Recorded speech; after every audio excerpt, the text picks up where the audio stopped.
This program is a copyrighted production of Indiana Sports Network and cannot be shown, reproduced, or redistributed in any way or in any form without prior written permission from Indiana Sports Network. This game is presented by the Indiana Army National Guard.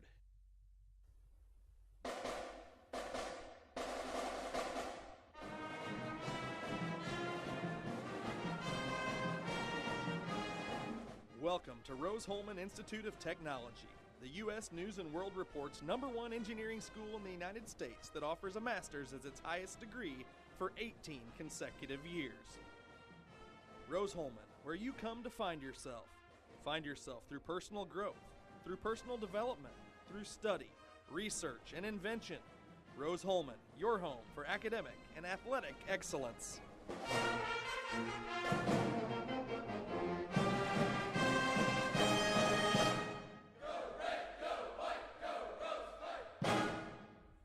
You are watching HCAC women's basketball at Rose-Hulman on the Indiana Sports Network. And welcome to Terre Haute, Indiana, campus of Rose-Hulman Institute of Technology. And we're in the Hulbert Arena. It's Rose-Hulman will take on Bluffton in 2 ball games today. Both of them have significant impact on the Heartland Collegiate Athletic Conference standings and where tournament play will begin here at the end of the season. Hello, everyone. I'm Herb King, along with Walt Gordon. We're going to bring you all the exciting action of HCAC basketball and for Rose-Hulman in women's basketball today, and that's what we're going to have up first for you as the ladies will take their game on here at 1 o'clock. But if you look at it, it is the most important ball game of the season, I think, right now for Rose-Hulman. I would agree with you. When you look at the way the standings are, Rose-Hulman and Bluffton fighting for that second spot. When you look at Transylvania leading the pack at 8-0, they'll presumably have that #1 spot for the conference tournament. And Bluffton at 8-4, Rose-Hulman at 6-3. And so with the BPI, the rankings, and I'm not going to sit here and try to explain all that to you, but the NCAA uses a formula to try to decide who is ranked certain places in the Division III HCAC conference. Will use that BPI metric to decide the rankings in the conference standings, since we don't have an 18-game regular season schedule because of COVID cancellations. They're going to use this BPI metric. And so with that, Rose-Hulman playing Bluffton today, which they were not able to play their first game this season. As you said, at this point, up to this date, February the 5th, 2022, is the most important game of the season.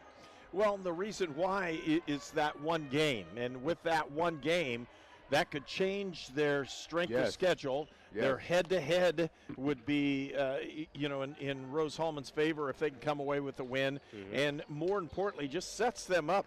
Let's go down through the standings. There will be 8 teams that make the tournament this year instead of 6, and that's partially because of COVID and cancellations throughout the year. The conference has said we're going to go 8 teams, and we're going to make this strength of schedule part of that analogy of what we're going to do. And with that, right now Bluffton is second in the conference with an 8-4 record. Rose-Hulman is third with 6-3 record. Then it's Defiance at 6-4, Anderson at 6-5, Hanover 5-6. Then it's Manchester, Franklin, Mount St. Joe. Earlham has yet to win a ball game. Rose-Hulman has 2 victories against Earlham. Those don't necessarily help you as much as beating anybody else in a conference, and because of that, this ball game plays a very important part in determining strength of schedule, quality wins, all those things that you're looking at to determine the conference rank. And with that, the second and third place teams would be the ones that come in on the opposite bracket of the tournament, and you definitely want to be either number 2 or number 3 in the conference. And when you look at, you're talking about the strength of schedule, who did you play / beat? Who did they play, and who did they play? So you look at that strength. Both of these 2 teams lost to Transylvania twice. Both of these 2 teams lost to Hanover once. The difference, Bluffton also lost to Anderson. Rose-Hulman hasn't played Anderson yet. They play them on February the 15th. So that is the difference in the conference in these two teams is that one loss that Bluffton has to Anderson. So if Rose can beat Bluffton today, that gives them an extra leg up to get into that second spot and maybe to keep that second spot, which not only to you, if you can win your quarterfinal, you don't play Transy, which is the most important point. Right. The second thing is that if somehow Transy loses and you win your quarterfinal, then you host the weekend. So, or at least host Saturday. Yeah. So that gives you that opportunity. So, you know, if Transy wins their quarterfinal matchup, then it doesn't matter if you're 2 or 3 because you're going to Transy. So, you know, but you don't play them, but you have to go there. But it gives them, just in case Transylvania slips up, you want to have that two spot. That slip up may not be even in a win-loss situation with the aspect of COVID and all those things going on. Yeah. You don't know in this year. And so it's more important to be in that situation where you're going to play your way into a championship. Yes. And Rose-Hulman's they've had their shutdown weeks where a lot of people had, potential hot. We're hearing potential hot cases. Mm-hmm. That's why they couldn't play. They didn't have enough players during those time periods. Well, if that's the case and they all get healthy, they could have that immunity, which is going to help them throughout. And some of these teams haven't gone through that yet, or maybe they will, maybe they won't. But for Rose-Hulman, they're getting a chance to play. It matters today. It matters more than any other game they've had all year in winning and losing, and they've improved every week. They have. And that improvement is a big deal for Rose-Hulman. Hey, we're going to pause for just a moment. We'll come right back with more from our pregame here. From the Indiana Army National Guard as our sponsor for our pregame this afternoon. You're watching Rose-Hulman basketball on Indiana Sports Network.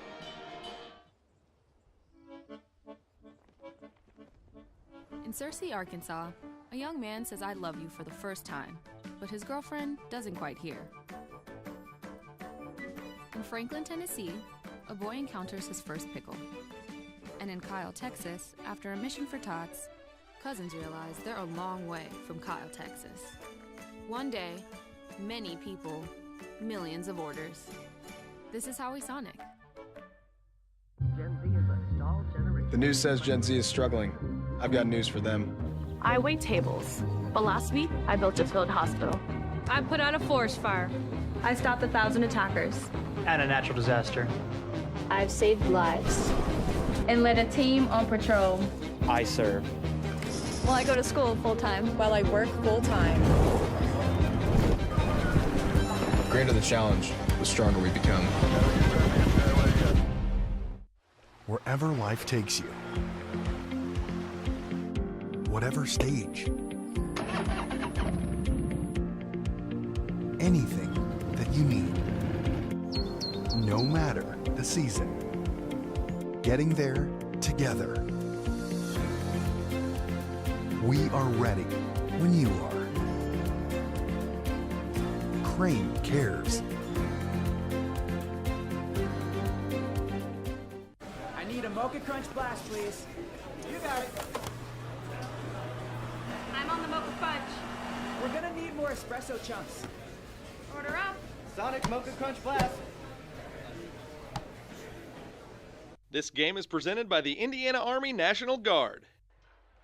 And welcome back to Hulbert Arena on campus of Rose-Hulman Institute of Technology. And it's Senior Day. Not a lot of seniors on both the men's and the women's teams. The women have one. It's Nola Wilson.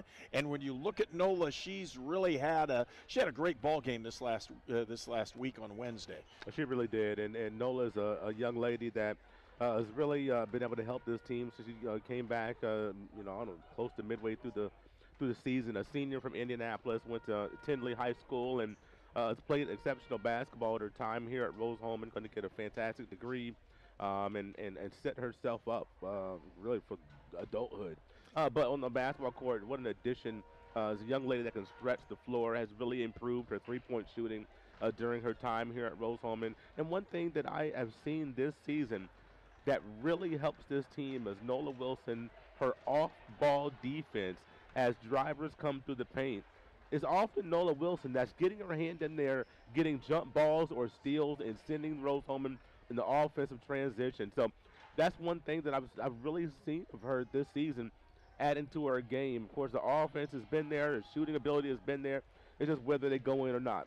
Some shots do, some shots don't. But her ability to play defense and really improve in that area, being able to move the ball, her feet on the ball, but also off-ball defense has really helped this team get off to a really good start this season. Well, again, kind of turning things around, Rose-Hulman with an opportunity to try to maintain or put themselves into second place if they can win this ball game. And like we said before, it's a big ball game for Rose-Hulman. For the Fighting Engineers, they have 3 players in double figure. Jordan Barlow wasn't able to play this last Wednesday night. Did we anticipating her returning to the lineup? I've seen her out there. Okay, there she is right there. I was looking for her. You know, one thing that I do now is when they come out, I start counting numbers. How many do we have? And then after you count numbers, you identify, okay, who's available, who's not. And as I'm trying to do a quick count while I'm talking, I think every player is available today. So we have everyone in uniform available to play today. I think for the first time all season. It might be because the early part of the year, Rowan Hine wasn't able to go. And then it's been a rotation as to who's not able to go from week to week and game to game even. A little tweak in a knee or an ankle or, you know, something, you know, the sickness thing that's hit everybody. All those kinds of things have added into a very tumultuous season. The problem is for Rose-Hulman, they haven't let it get the best of them. They've been able to play through a lot of the problems they've had. And next person up, if you're going to go to the football analogy. Adds to that, speaks to the depth that they have and some of the new members on the team that have been able to step up. Of course, the 2 individuals that get a lot of the attention, Jamie Baum and Rowan Hine, those 2 doing so much. But then you also look at Allie Foltz, Nosa Igihan, 2 additions to this team, Ashley Black, addition to this team. So, I mean, you're looking at individuals that, you know, are stepping up. When someone's out, you have someone else to be able to fill that role. It's not like you have 2 post players on the team, that's it. If one of those 2 go down, you have another couple that can plug some holes, whether they're starting or not, or coming off the bench, reserve players. You got somebody that can fill that hole. Same thing with your guards. You have somebody that can bring the ball up the court to fill that hole if someone's out. So this team has got the depth that they haven't had in a couple of years. Really makes this team dangerous. Well, we're going to try to keep this one here. We've kind of gotten down to the nitty-gritty here. It's Senior Day here for Rose-Hulman, and again, Bluffton will get ready. Bluffton coached by Chad Shuttler, who's a Heidelberg grad, is in his 17th year. He's had a very solid program, women's basketball for Bluffton College, Bluffton University. Let me I'm old. I can say that and probably get away with it.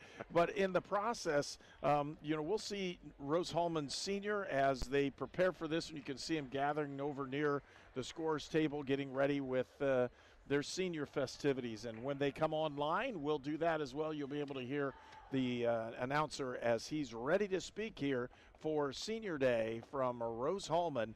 Again, Rose-Hulman comes into the ball game.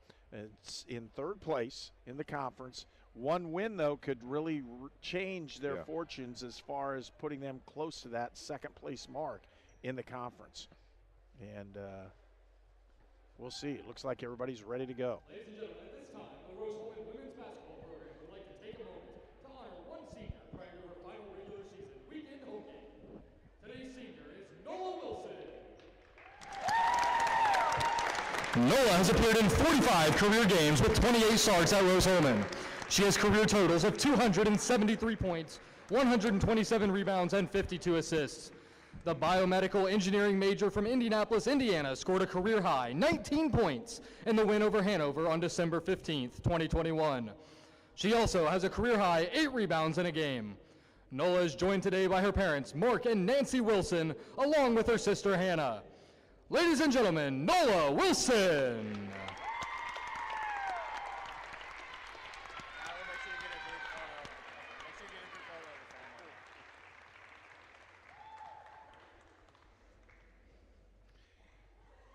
And you'll see them posed for pictures. We'll try to get you one as best we can there as well as the rest of the teams all join. They're like, come on, everybody get in this one. It's a team environment around here, and look at that. And you can tell they all really care about NOLA. Yes, absolutely. That is fantastic. Very happy for NOLA, I'm telling you. Let's have one more round of applause for outstanding Rose-Hulman women's basketball student athlete, Noah Wilson.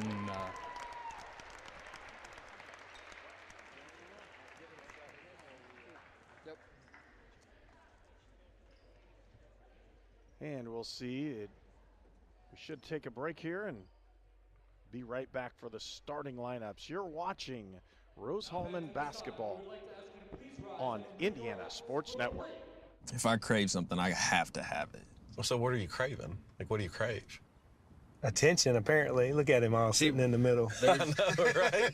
It is really awkward. You just chose to sit there. Sonic Crave Cheeseburger. So what do we do before we cross the street? We look both ways for cars. No cars. All right, let's go.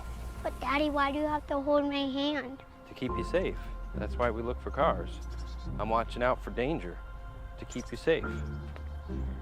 Daddy, who watches out for you? Protect your family and loved ones with Micah Bonomo. It's tax time. You need a professional with decades of experience. You need Goshen H&R Block. Nothing is more important than getting your taxes done quickly and correctly, up close and personal, by people you know and trust. This year, get answers to all your questions and your taxes done right by Goshen H&R Block. This is Sue Goshen from your locally owned H&R Block in Brazil. Walk in, make an appointment, or drop off your documents, and we'll tackle your taxes while you're away. You are watching HCAC women's basketball at Rose-Hulman on the Indiana Sports Network.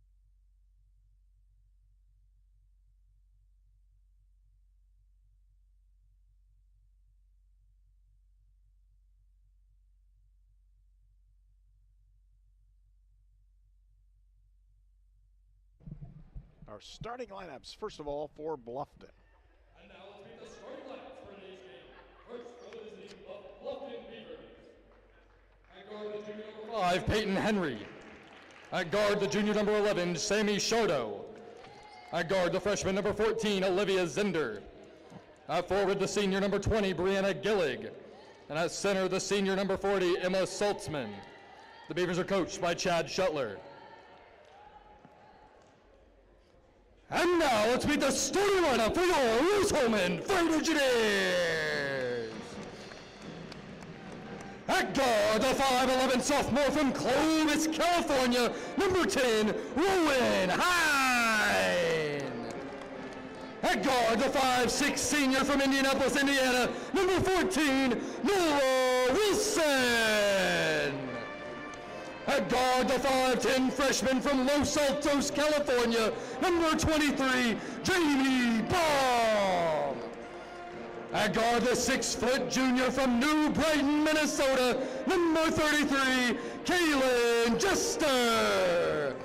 And at forward, the 5'11" junior from South Riding, Virginia, number 50, Rose Burnham. The Engineers are coached by John Prevost.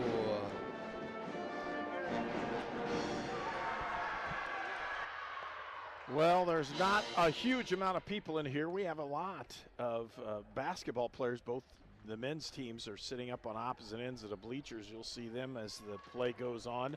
But they're all excited to root the women on in this one. A big ball game. Again, Bluffton against Rose-Hulman, second and third place teams in the conference right now. And again, Transylvania, ranked number 3 in the country, is the leading team in the conference. And if somebody could upset them in the conference tournament, this conference could possibly get 2 into the tournament, and that would be a big deal.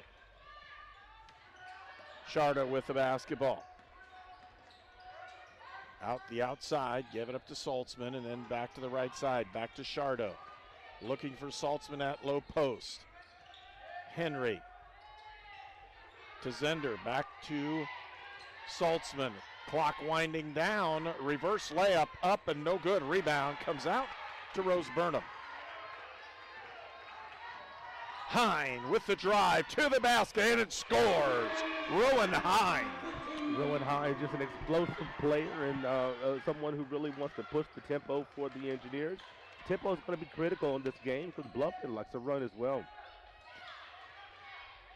The Beavers with the basketball, and they'll try to set it up one more time. Zender pulls it out to the volleyball lines, and she'll set it up with the weave. Giving it over to the side is Henry. In the corner is Gillig. Takes the shot up and good, and Gillig, the leading scorer for Bluffton, cans their first shot. It's 3-2. Beavers with the lead. Hine with the drive in the corner. Jester for three, can't get it to go, and it's kicked back out, a 3-on-1 break. And she looked like almost a carry with that one. Got away with one on the outside, and the Beavers with the basketball. Zender working off the double high screen, looks to pull up, gives it back out to Saltzman. And they'll put it on the inside. Gillig is the player, and she did a great job, but this time she traveled with it. The last three-pointer, that was only her 5th three-point make of the season. So, if you want to let her shoot that shot, that's the scouting report. She's going to have an open three if she wants it. But she's going to do most of her damage down low. And this is a team in Bluffton with multiple post players that really can do a lot of damage in the paint area. Gillig is a tough customer. Jester to Wilson, looking into Burnham. They'll feed Rose.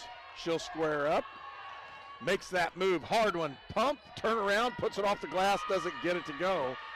And Bluffton with the rebound, Gillig with the basketball.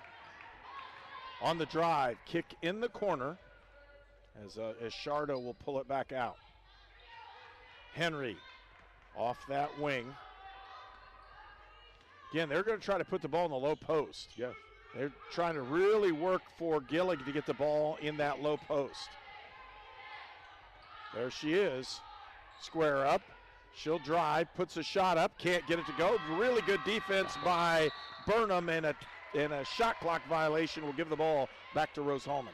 Very good defense, like you said, by Burnham, and this is the type of game, if you're a grinder, if neither one of these teams really scorches the net from distance, you could be looking at a first to 40 type of situation here in this game. Both of these teams very similar in the way that they can score from the inside. Bomb puts it up, can't get it to go, tipped out, and rebound to Gillig again. Both the coaches are doing their job trying to get their teams in the offensive set they want as well. Almost stolen away by Wilson. They'll put it in a low post to Saltzman. Saltzman with the hook shot up in the middle, can't get it to go. The ball's tipped out of bounds. Rose-Hulman with the basketball as substitutions come in. Coach Prevo wanted it over the back on Saltzman there on that rebound opportunity, but did not get the call. And I do appreciate the fact that he didn't get the call. Play on. Ball was tipped out of bounds. Let's keep playing here. Hine with the drive off the baseline. They're going to get the blocking foul. The bench from Bluffton, very demonstrative, wanting the out-of-bounds call. They'll have to watch themselves before they get a warning on that. You don't want your bench players getting a warning for you. But you like the enthusiasm. Ashley Black into the ball game off that double screen. Ashley looking for it. Can't find anybody.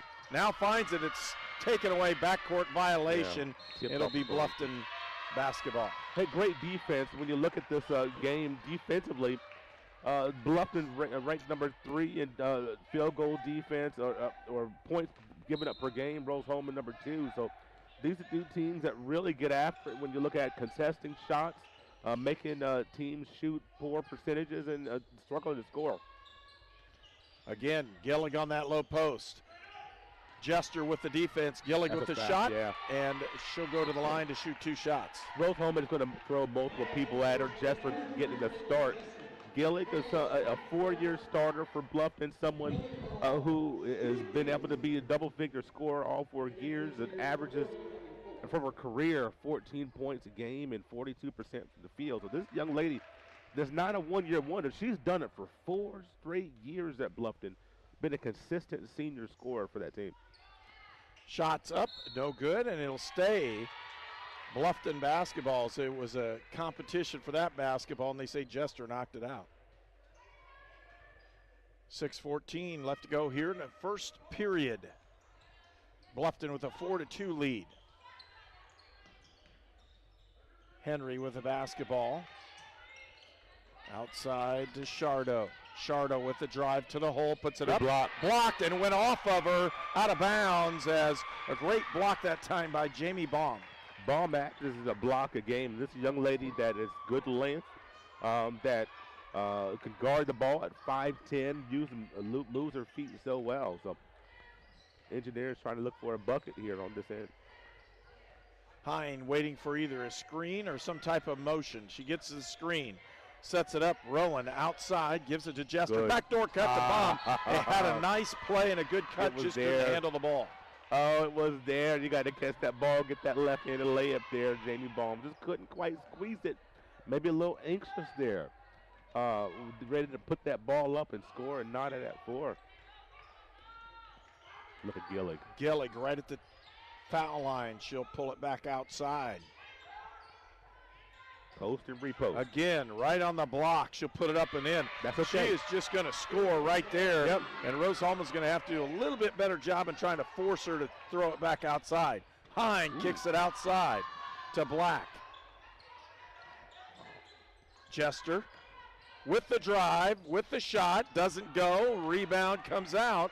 And it's a fast break opportunity. Henry with the basketball, drive, shoots, can't get it up, rebound, Bomb, and they're going to call the foul underneath the basket, and Rose-Hulman will retain possession of the basketball. You get Zender, I think, on that foul. Is when you look at those opportunities for Gillig, you got to be able to defend that immediate timeout.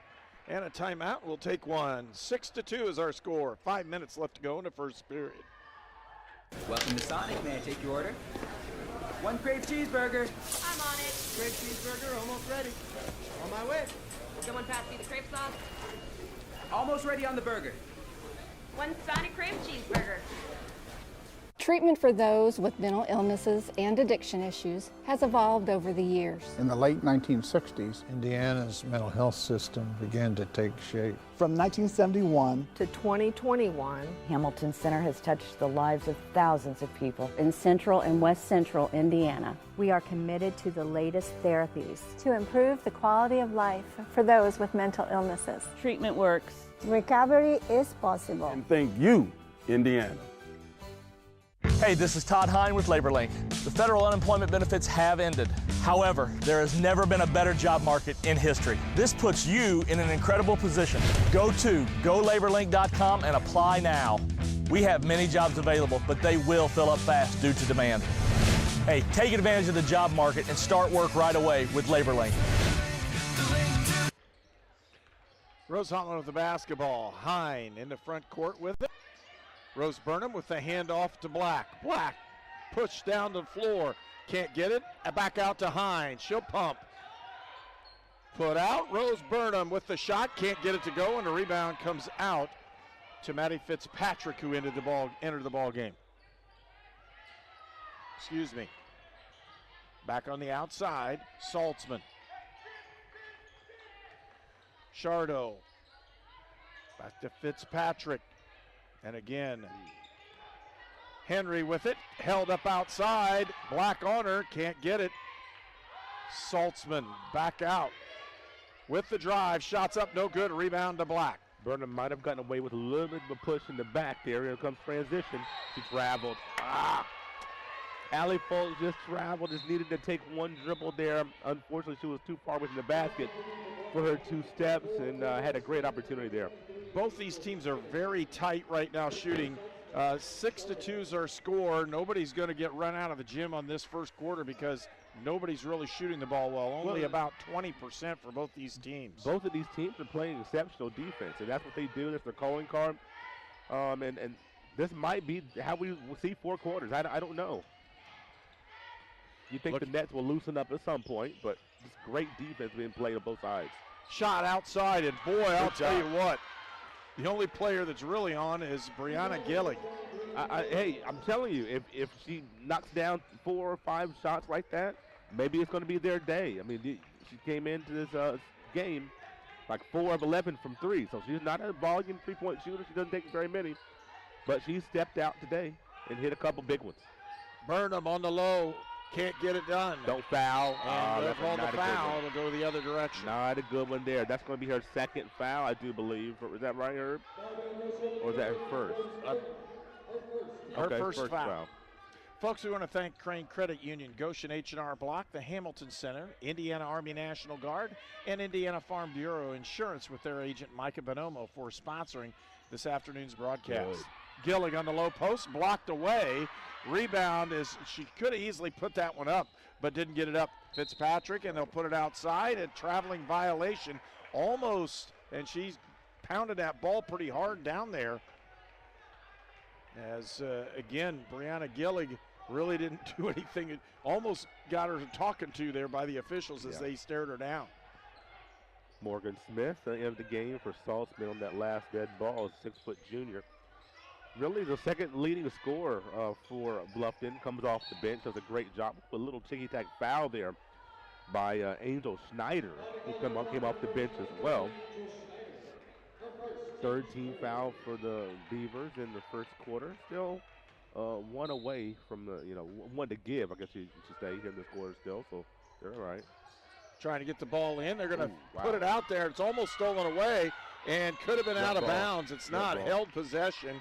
Gives the ball to Rose-Hulman. Allie Foltz did a great job of lifting her feet because if she would have been straight out, her feet would have been on the baseline, on the sideline, but she lifted her feet up. I don't know if she did that on purpose, but I'm glad she did. Hines, she'll take it again. Can't get it in. Rebound, and it's tipped out of bounds. Bluffton basketball. What defense by Bluffton. When you look at the interior of their defense, Smith and Gillig, Saltzman when she's in there, just great defenders down low. You're going to have to pick on some of these guards, Herb. You're going to have to find Ashley Black for a couple shots, Baum for a couple shots. Rowan Hines going to have to let it loose a little bit. Nola Wilson when she comes back in. So you're going to stretch this defense out a little bit. Great entry. The difference has been Gillig, and there's a foul on Allie Foltz underneath as she ran into it pretty heavily. 2:15 left to go in the first period. How about the entry pass from the guard? The ball went from right to left. You had a great angle. Smith on the block. Perfect timing. That's the second time they've done that today. So Engineers are going to have to be wary. Turnover. Good defense, both sides. Got a man open down there. Ashley Black lays it in. And Rose-Hulman got a couple opportunities off fast break. If they can do that, that's really going to help them out. It's 8-4. Inside, and now back out for the shot. No good. Rebound, Gillig. No, and rebound comes out to Burnham. Gillig had an excellent opportunity off that offensive rebound. Couldn't quite put it through. Hine back out to Burnham. Bomb for three. Can't get it. In and out. She just couldn't get it to fall and stay down. Great shot. You want her to shoot that. Got to pick up ball. And especially with Gillig, as she nails that one and makes him pay. I'm surprised that didn't lead to a timeout, to be honest with you. That is one that you can't allow. You have got to pick up ball when it's the leading scorer, especially. And the young lady that has been red hot, 8 points in the quarter, I think 9 in the quarter. Looking for that backdoor cut. They'll give it up. Bomb. Can't get it.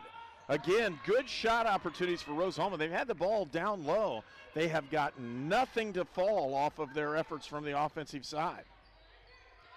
Stay down. Good defense. Again, Burnham all over it. Got to push. Crossover, Hine. Looks, kicks it out. Foltz doesn't get it. And again, a good shot opportunity. They're open shots. Rose-Hulman has to hit them. Burnham is tired. Gillig kicked it back outside. Shot goes up and no good. Rebound to Foltz. And they're going to call the foul off the rebound. Boy, this, I don't know if I've ever seen Rose Burnham that gas, to be honest with you. She's lumbering up and down the court. And Barlow's coming in. Not for her. Okay. I could have sworn she was coming in for Burnham. Burnham was like, yo, man.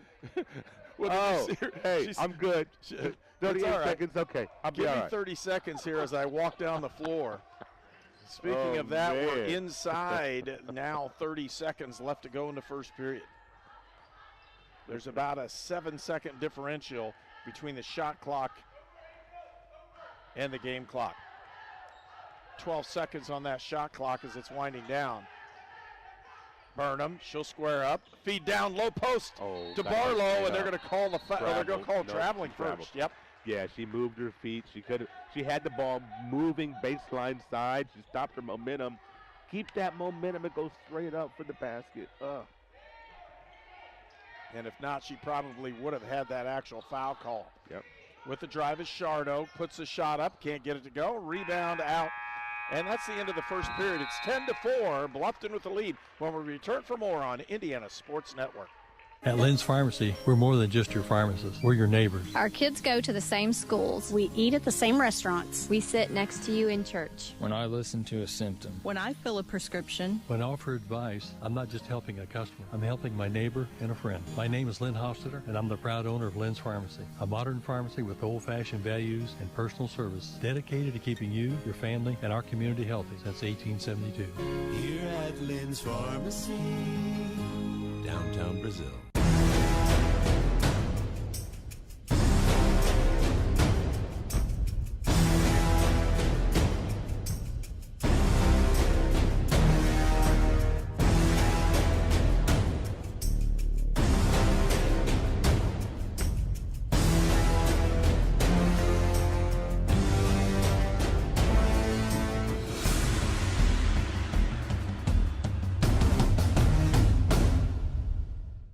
You're watching College Sports on the Indiana Sports Network, presented by the Indiana Army National Guard.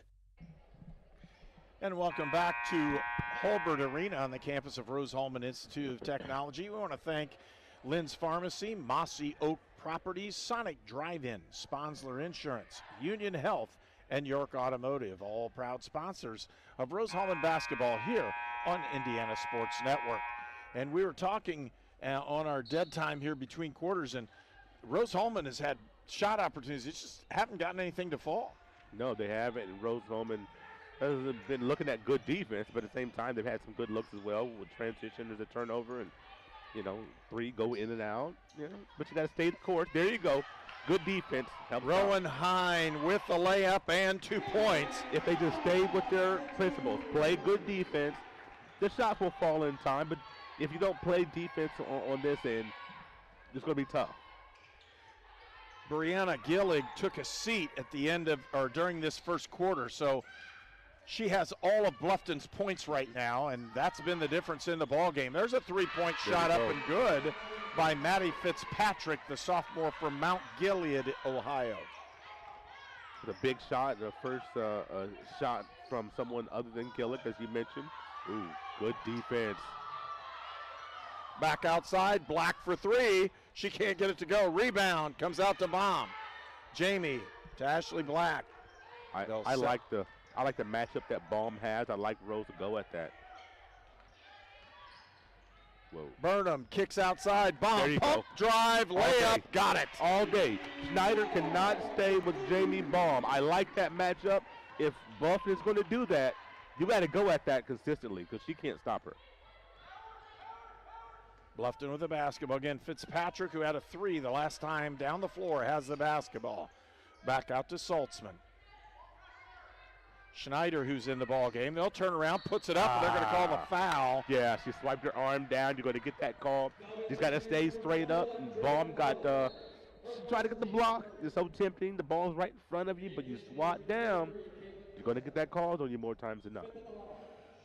Morgan Smith at the line. She'll have two shots. The junior from Arlington, Ohio. Arlington's right next to Bluffton, one of those smaller western Ohio towns, and that's a lot of players for Bluffton come out of that area. She gets the second one not to go either, and it's still 13-8. Rose-Hulman trails by 5. Lead pass to Black. Hine with the basketball. Hine looking for that backdoor cut. Pump. She'll drive. Rowan Hine with the body shot. Ooh. She got hit. No call. Okay. 13-8. Bluffton with the lead. On the outside, it's Fitzpatrick. Takes that shot. Can't get it. Rebound. Good rebound and a foul this time by Jordan Barlow. Yeah, Morgan Smith got the inside position. Not going to make Coach Prevost very happy going to Fultz here. Maybe make a little change. as Smith back to the free throw line for the Beavers. Another opportunity to stretch this lead.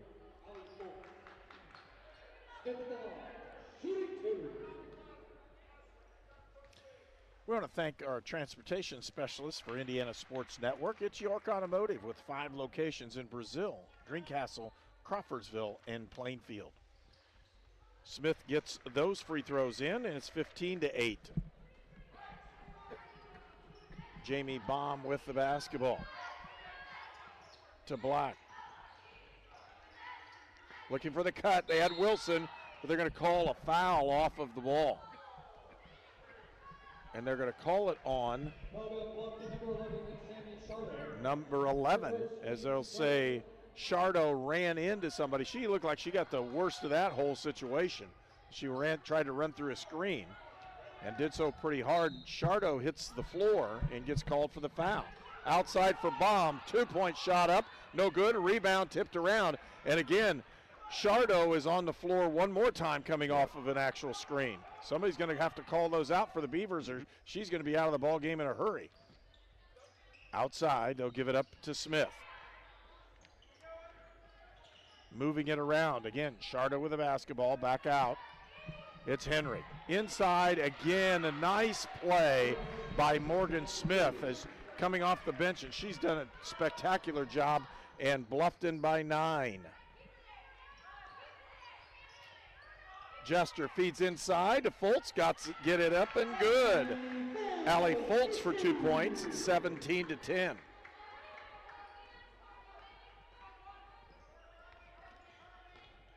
Shardo with the drive, no, she'll pull it back out, and again, ball rotation to Fitzpatrick.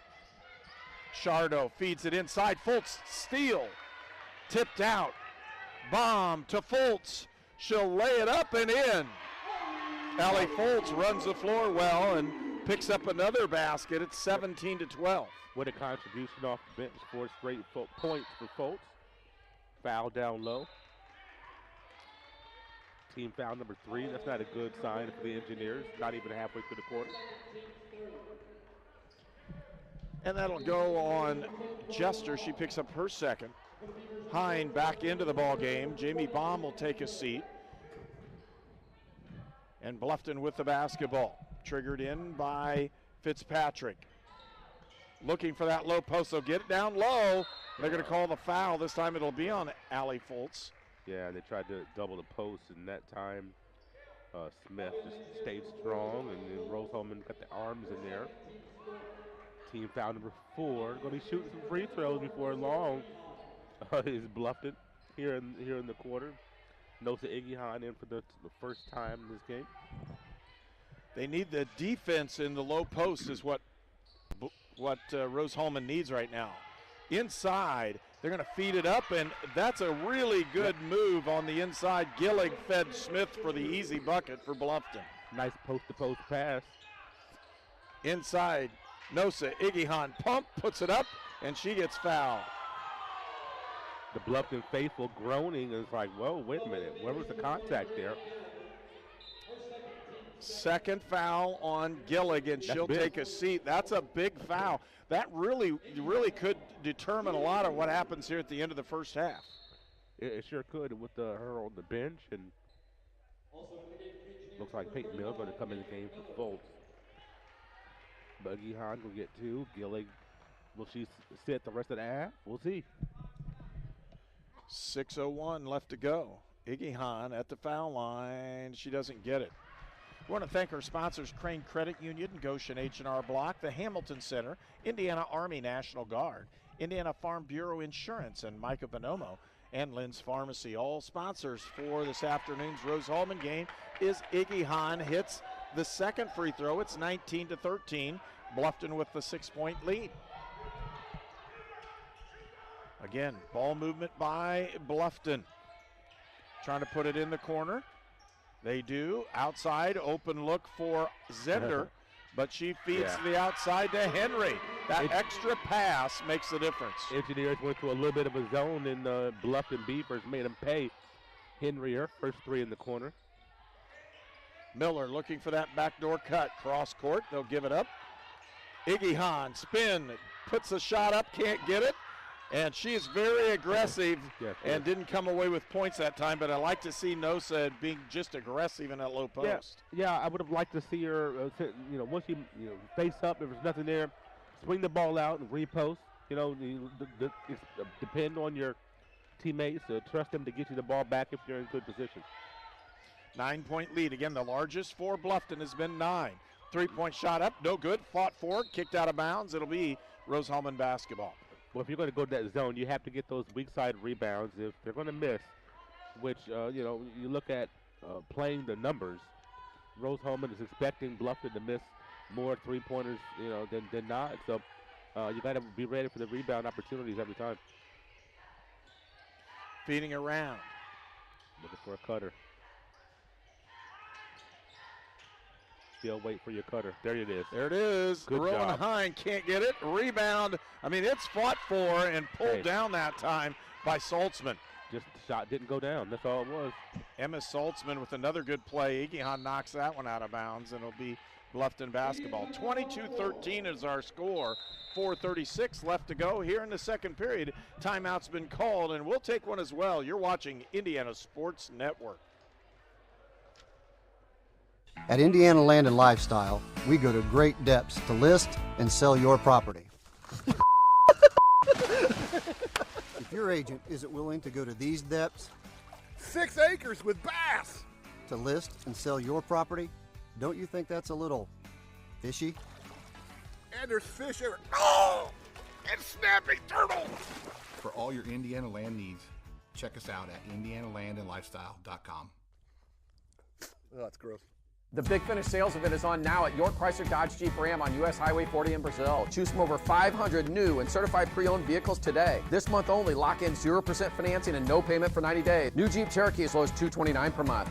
New Ram 1500, $359 per month. Or sell us your vehicle for top dollar. Unwrap the savings at YorkCDJRBrazil.com. Stop by today and we'll show you why we're not number one, you are. We're not number one. You are. You're number one at York. You're watching College Sports on the Indiana Sports Network, presented by the Indiana Army National Guard. Well, part of the difference in this one has been the three-point shooting, as Bluffton has had several three-point opportunities. They've made them count. The rest of the shots going up and in have been few and far between for both these teams. Yeah, three-point, there's another one. That's inside the three-point line. It was missed anyway, but 3 threes made. Rowan Hine towards the basket, gives it up to Black, puts it up and in, and Rose-Hulman has been able to run fast breaks on Bluffton. When they're getting out in transition, that's a third transition bucket Rose-Hulman's been able to get today. Feeding it outside, now inside. They've got Saltzman almost double-teamed. Hine almost picked up a cheap one there. Looking, they're trying to put it in the inside again, and with the drive, the shot's up and in. That was a beautiful pump fake by Smith to get Miller off of her spot, get her that bucket. Smith has played well. There's the easy foul call on Saltzman as she put 2 hands in her back and shoved her forward. Not the worst foul in the world given the situation. Only the third team foul for the Beavers, up 9. Big possession. Rose-Hulman in the next 350. They got to get this down to a single possession game going into halftime. If not, tie it up. Black off the double screen. They'll pick it outside to Hine. Rowan using a screen. Pump. Back out to Miller. Inside. Iggy Hahn. Pump. Good. Step through. Got it. There we go. Iggy Hahn. You remember those minutes on Wednesday, Herb? Those minutes that were big in that Earlham beatdown. Started to get a little bit of a rhythm, a little bit of confidence for Iggy Hahn. On the outside, again, Bluffton not able to put the ball in the low post. Rose-Hulman's been pretty good. The only one that's really hurt him there has been Morgan Smith, as she's really dominated on the inside. Still looking for it. 4 seconds on the shot clock. They're going to feed it inside, taken away by Iggy Hahn. They're going to push it up the floor. They got an open layup. Black, 4-2. Yes. She can't get it up, but she'll go to the line to shoot 2. Every single time, Rose has got to be able to push this ball because they're displaying they have the more team speed. There's no reason, and if I'm Coach Shuttler, I'm not happy right now maybe think about a timeout because there's no way this has been able to get by our defensive transition off of that missed bucket. 24-18 is our score. It's down to 6. We want to thank Mossy Oak Properties, Sonic Drive-In, Sponsler Insurance, Union Health, and York Automotive, all sponsors for this afternoon's ball game here from Rose-Hulman. Just under 3 minutes left to go in the first half. 24-19. Lead's been cut from 9 down to 5. This change in defense, this wrinkle, since Gillick has gone out, gone to this zone, has been big for Coach Prevost. Well, it's also forced Bluffton to have a hard time putting it in a low post. Yeah. And when they do, it's been double teams on the pass and caused some errant passing as well. You really see there's a long three-pointer, and on fire is Peyton Henry, who hits another three. And you got to step out when that skip pass like that. There's nobody else on that side. Miller looks and thinks better of taking that three-point opportunity. They'll pull it back out. If she would have been there ready for the catch, I think she would have taken that. Hine faces up, backside, and Miller open for three. She got it. There it is. That time, ready for the catch. Feet were set. If it was like that the first time, you'd have had that exact same result. Peyton Miller could knock that down. 27-22. Bluffton with the 5-point lead. They're going to feed it inside. Stay down, Noza. Iggy Hahn forces another bad shot. Iggy Hahn with the rebound. Yes, go, pushing go. it up. Here we go. Hine. Pump. Tries to take the baseline. Looks at it. Kicks it out. Open again. Ashley Black for three. She got it. Ashley Black for 3 points, and it's a 2-point Bluffton lead. Boy, how about this unit for the Engineers? I don't remember ever seeing this unit playing out together, especially for this many minutes, but this unit's playing good right now. Miller has it stolen away. Hine with the basketball in the open court. And we have a tie ball game. 1:15 left to go, and a timeout's been called. We'll take one as well. You're watching Rose-Hulman basketball on Indiana Sports Network.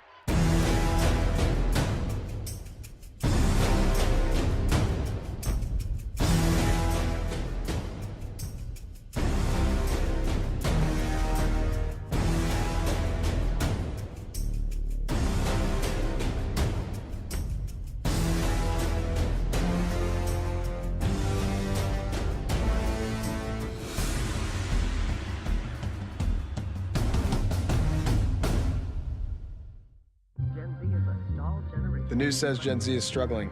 I've got news for them. I wait tables, but last week I built a field hospital. I put out a forest fire. I stopped 1,000 attackers. And a natural disaster. I've saved lives. And led a team on patrol. I serve. Well, I go to school full-time. While I work full-time. The greater the challenge, the stronger we become. Bluffton with the basketball. The score is tied with just about a minute left to go in the first half. Fitzpatrick, he'll feed it back outside. Henry's had the hot hand. Miller on the low post. She'll put the shot up. Can't get her. Rebound, Nosa Iggy Hahn. And Iggy Hahn has been boarding and playing defense just what they wanted her to do. It's been the fast break opportunities for Rose-Hulman that's really helped the Lady Engineers get back into this one. 27-all is the score. Working on that shuffle cut set. They don't have anybody. Got to move the ball. Iggy Hahn trying to get the ball in the low post. She'll pump fake with the drive. Nosa can't get it to go. Pretty hard, solid drive. Yep. Had to make a move at the end of the shot clock. Shot clock, game clock, virtually identical right now. Cross court. Wow. Open look for Fitzpatrick. She Gotta can't be a get call. it. Oh, he didn't know what he wanted to do. He didn't know. He didn't know. I do think that's the right call because I thought the feet of Miller were on the line. Yep. I don't know if he looked at one of his official teammates or not, but he was going to call charge, shade to a block. I do believe this is the right call. It was a block in my estimation. I thought her feet were on the restricted circle. 16.9 left to go in the first half as the officials will discuss why he called the foul or what's going on here. Score is tied 27-27. Shot clock issue. Nope. Saying it's 2. I'm not sure what the discussion was. but nonetheless. Rowan Hine will come back into the ball game. Yeah, as she should. In end of game type situations, you want Rowan Hine on the floor, on the offensive end especially. 2 free throws are good for Maddie Fitzpatrick. Hine back into the ball game. Again, Rose-Hulman now trails by 2. 15 seconds left to go in the first half. The Engineers have trailed by as many as 9. Looking for that double screen. Bomb with the drive, kick out, open look for Miller. She didn't get it. They're going to feed it in, and they didn't get the shot off. Poor execution on that. Just the time sequence was very slow. And Rose-Hulman will go to halftime. They trail by 2, and we'll be back with more for our halftime show on Indiana Sports Network. Wherever life takes you, whatever stage, anything that you need, no matter the season, getting there together. We are ready when you are. Crane cares. So what do we do before we cross the street? We look both ways for cars. No cars. All right, let's go. But Daddy, why do you have to hold my hand? To keep you safe. That's why we look for cars. I'm watching out for danger to keep you safe. Daddy, who watches out for you? Protect your family and loved ones with Micah Bonomo. I need a Mocha Crunch Blast, please. You got it. I'm on the Mocha Crunch. We're gonna need more espresso chunks. Order up. Sonic Mocha Crunch Blast. This game is presented by the Indiana Army National Guard. And welcome back to Rose-Hulman. Halftime, 29-27. Bluffton with a 2-point lead. They led by as many as 9, and when you're looking at this one, Rose-Hulman had a furious comeback there at the end of the first half. They really did, and the unit that they had on the floor there toward the end of the half was phenomenal. Not a unit that you've seen on the floor together during the season, but sometimes situations are different. Gillig had the 2 fouls. Rose-Hulman went to a zone defense. Noza Igion playing roper in some situations. Good defense in the interior. But then you saw that last possession offensively. Rose the ball, 15 seconds, 17 seconds of a dead ball. But the unit that you haven't seen before could not execute the double high screen. And so you saw some confusion there, didn't know what to do, you don't get a shot. And so that's, you know, the unit that got them back into the game, that's what you wanted. You wanted a one possession game or a tie to go into halftime. As flat as Rose-Hulman looked, we got that. So we'll let that last possession go because that's not the unit that normally would be running that type of an offensive set at the end of a situation, end of clock situation. Well, and when you look at it, Bluffton has led the entire first half. 29 seconds of the lead, and it was 4-2. That was it for Rose-Hulman. For the rest of the time, it's been Bluffton with the lead and consistently playing ahead in the ball game. The big difference was Gillig picking up that second foul with about 6 minutes or so left to go in the first half, and when she went to the bench, they really didn't have an answer defensively as well, but their offense became very stagnant and outside oriented rather than inside, and when they missed their three-point shots, Rose-Hulman was able to pick up the rebound.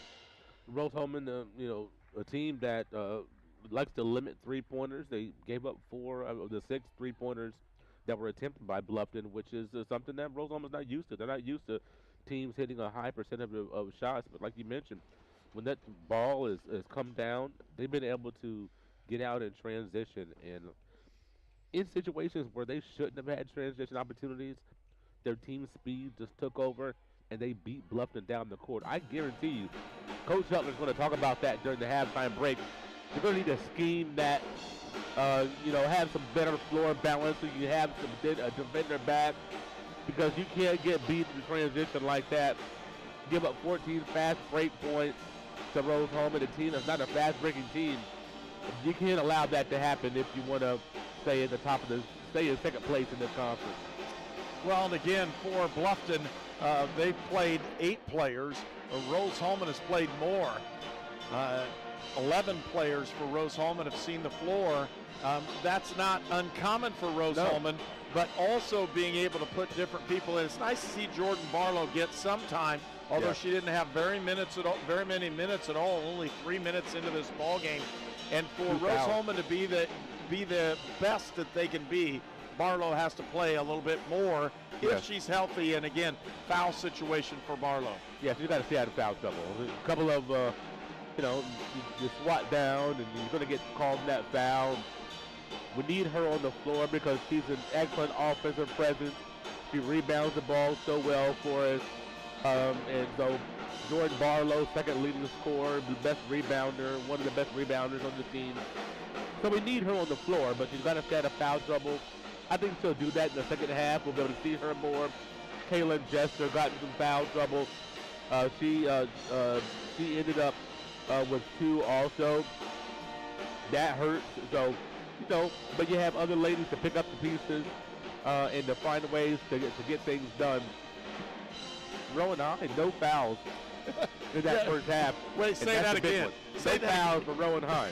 That's big. That's big because she's been in foul trouble about the last 5 or 6 games we've seen.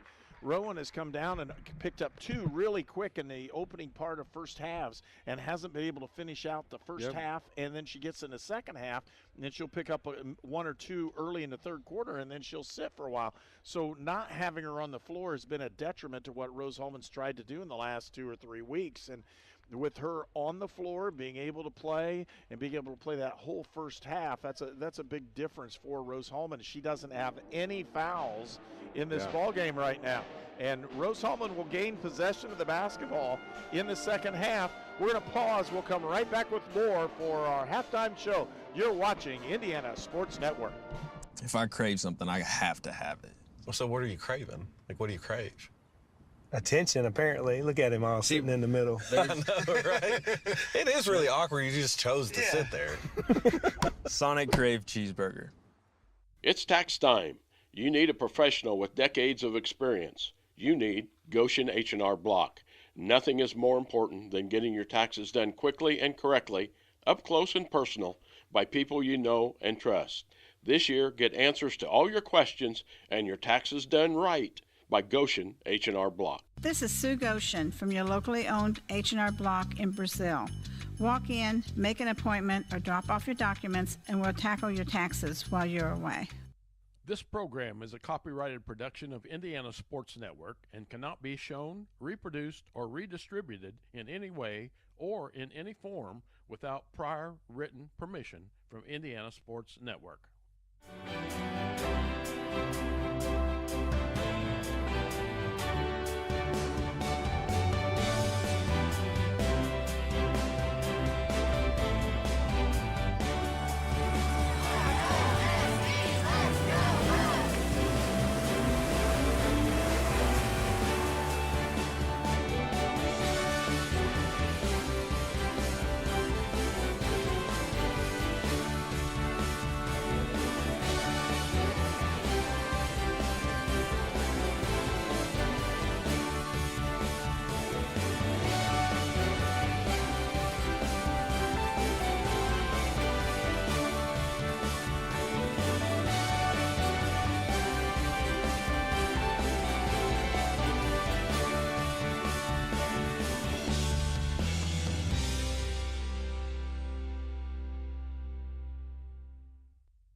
Treatment for those with mental illnesses and addiction issues has evolved over the years. In the late 1960s, Indiana's mental health system began to take shape. From 1971 to 2021, Hamilton Center has touched the lives of thousands of people in central and west central Indiana. We are committed to the latest therapies to improve the quality of life for those with mental illnesses. Treatment works. Recovery is possible. And thank you, Indiana. Welcome to Sonic. May I take your order? 1 Crave cheeseburger. I'm on it. Crepe cheeseburger, almost ready. On my way. Someone pass me the crepe sauce. Almost ready on the burger. One Sonic crepe cheeseburger. You're watching College Sports on the Indiana Sports Network, presented by the Indiana Army National Guard. And welcome back to Rose-Hulman. Again, our score at halftime, 29-27. Let's go take a look at some of the scoring. First of all, for Bluffton, coming off the bench, number 24, Morgan Smith, has really played an integral part for Bluffton. She has 8 points, and with that, 3 of 6 field goals, 2 for 4 from the foul line for, again, 8 points. Fitzpatrick with 5 points. Henry with 6. Both of them are 3-point shots, but the leading scorer for Bluffton is Brianna Gillig, and she is 4 for 7 from the field, 1 for 1 from 3-point range, 1 for 2 from the foul line, and she has 10 points on the ball game, and she actually sat for 6 minutes in the second quarter. For Rose-Hulman, scoring a little bit different. Rowan Hine has 6 points, but more importantly, no personal fouls in the first half. Jamie Baum with only 2. Ashley Black with 9. I'm going to say only 2 because Jamie normally has had open opportunities, and she hasn't had as many. She's 1 for 4 from the field, and we'll look for second half, maybe get a little bit better for Jamie. Peyton Miller off the bench with a 3-point basket. Allie Foltz with 4 points. And Nosa Igihan with 3. Foul trouble for Rose-Hulman. Caitlin Jester with 2. Jordan Barlow with 2. Allie Foltz with 2. Miller with 1. And Burnham with 1. And so that's an important part as well. Rose Burnham not in foul trouble. That's going to help Rose-Hulman down the stretch. And Nosa Igihan, no personal fouls. She's rebounded very well. She has 2 defensive rebounds in the ball game and 1 steal. And because of that opportunity, Nosa Igihan will probably play a little bit more in the second half as she's given them fast break opportunities, and that's where Rose-Hulman has come down. Team statistics for both of these teams. They're shooting the ball at 40 and 42. In the first quarter, it was around 20% for both of these teams.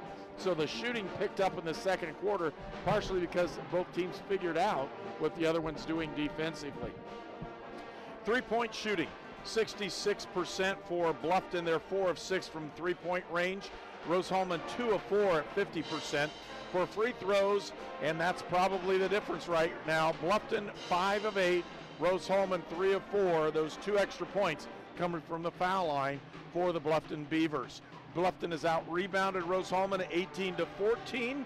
And again, just the lead, the largest lead of 9 for Bluffton. The largest lead for Rose-Hulman has been 2, and that was when it was 4-2. Both teams are pretty much equal on almost everything. On the court, points in the paint, though, Rose-Hulman with 18 points in the paint, most of those coming on fast break opportunities for the Fighting Engineers. And with that, that takes us through halftime again. We're glad you joined us. We want to thank the Indiana Army National Guard for being our sponsor for Rose-Hulman and college athletics here on Indiana Sports Network. If I crave something, I have to have it. Well, so what are you craving? Like, what do you crave? Attention, apparently. Look at him all sitting in the middle. I know, right? It is really awkward. You just chose to sit there. Sonic Crave Cheeseburger. It's tax time. You need a professional with decades of experience. You need Goshen H&R Block. Nothing is more important than getting your taxes done quickly and correctly, up close and personal, by people you know and trust. This year, get answers to all your questions and your taxes done right by Goshen H&R Block. This is Sue Goshen from your locally owned H&R Block in Brazil. Walk in, make an appointment, or drop off your documents, and we'll tackle your taxes while you're away. Treatment for those with mental illnesses and addiction issues has evolved over the years. In the late 1960s, Indiana's mental health system began to take shape. From 1971 to 2021, Hamilton Center has touched the lives of thousands of people in central and west central Indiana. We are committed to the latest therapies to improve the quality of life for those with mental illnesses. Treatment works. Recovery is possible. And thank you, Indiana. Welcome to Sonic. May I take your order? 1 crave cheeseburger. I'm on it. Crave cheeseburger, almost ready. On my way. Someone pass me the crepe sauce. Almost ready on the burger. 1 Sonic cream cheeseburger. You're watching College Sports on the Indiana Sports Network, presented by the Indiana Army National Guard. And again, we want to thank our sponsors, Crane Credit Union, Goshen H&R Block, the Hamilton Center, Indiana Army National Guard, Indiana Farm Bureau Insurance and Micah Bonomo, Lynn's Pharmacy, Mossy Oak Properties, Sonic Drive-In, Sponsler Insurance, Union Health, and York Automotive. And they were looking for a great ball game. It's 29-27, the battle for second place in the HCAC. And Bluffton with the lead at halftime. Rose-Hulman will have possession of the basketball when they break that huddle. And Walt, when you're looking at this one, the last part of that second quarter really is going to help Rose-Hulman in the mental aspect of playing against Bluffton. They really are, because they saw some things that were beneficial. They saw the ball go through the hole. They were able to get out on the break. And then the starters saw the bench have a nice measure of success. So now it's up to them to get Rose-Hulman off to a good start offensively and defensively with the starting unit. Starting unit back in the ball game. Jester will trigger the ball into Hine. Trying to use that high-low UCLA-style post. They're looking on it. They'll give it up to Wilson. Wilson looking. Had bomb. Jamie turns the corner, kick outside, open look. Shots up, no good, and a rebound comes out to Shardo. Sammy Shardo with another good board for Bluffton. 29-27. Bluffton with the lead and the basketball. Boy, they had an open look deep inside for Gilligan. Didn't feed her the ball. Again, doing it again. Open look, but this time poked away and stolen. Bomb with the basketball. To Hine. Looking inside, Wilson. In the corner is Jester. Caitlin drives, got Gilligan a low post, put the shot up. She steps through, puts the shot up, no good. Rebound comes out. It'll be Rose-Hulman basketball. Just way tentative there was Jester with Gilligan. But there's got 2 fouls. We'll power that up, go straight through her, and if she picks up a foul, okay, she's going to let you score that bucket. She's going to let you, she's going to give you, she was giving her, Gilligan was underneath the basket. Gillig was worried about picking up the foul. Yes. So they're going to say they're looking at it. Did it hit the rim? They said no, it didn't. That's what they were checking on this one. 10 seconds left to go on that shot clock. Looking outside, it's bomb to Jester. Get your feet set. Feet inside. It's tipped, but it'll be out of bounds.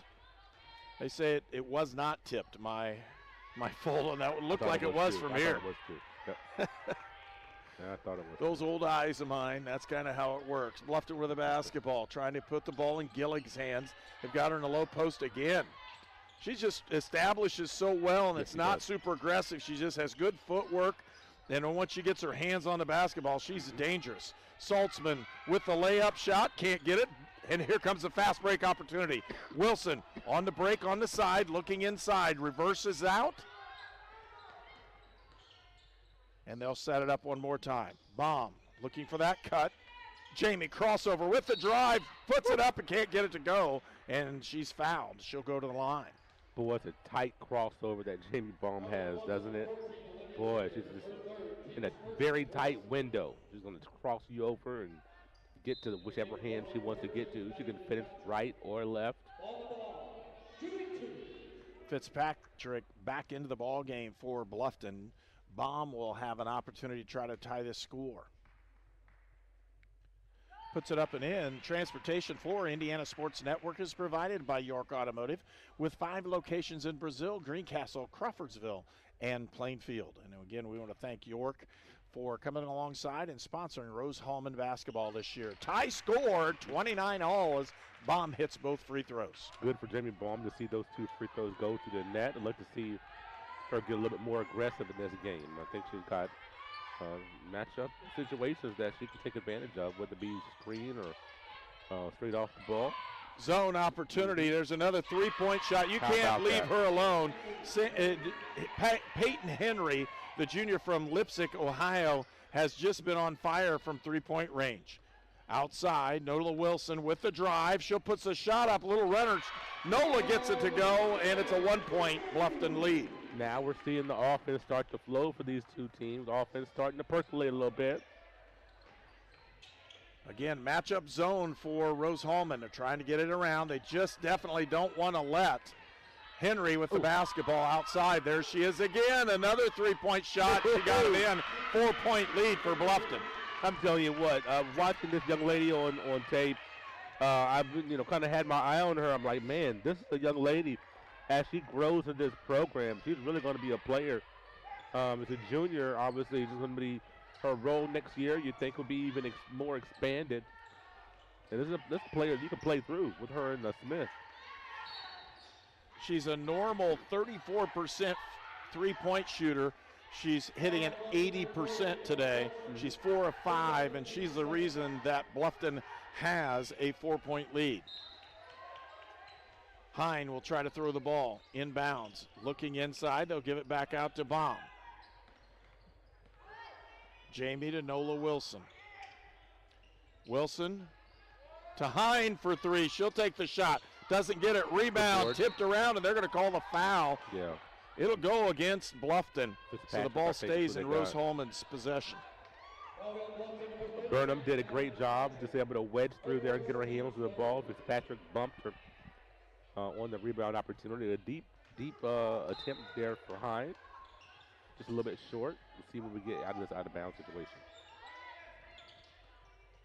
Hine in the lane. That's her shot, but she faded away and missed it. Yeah, step into that and knock it down.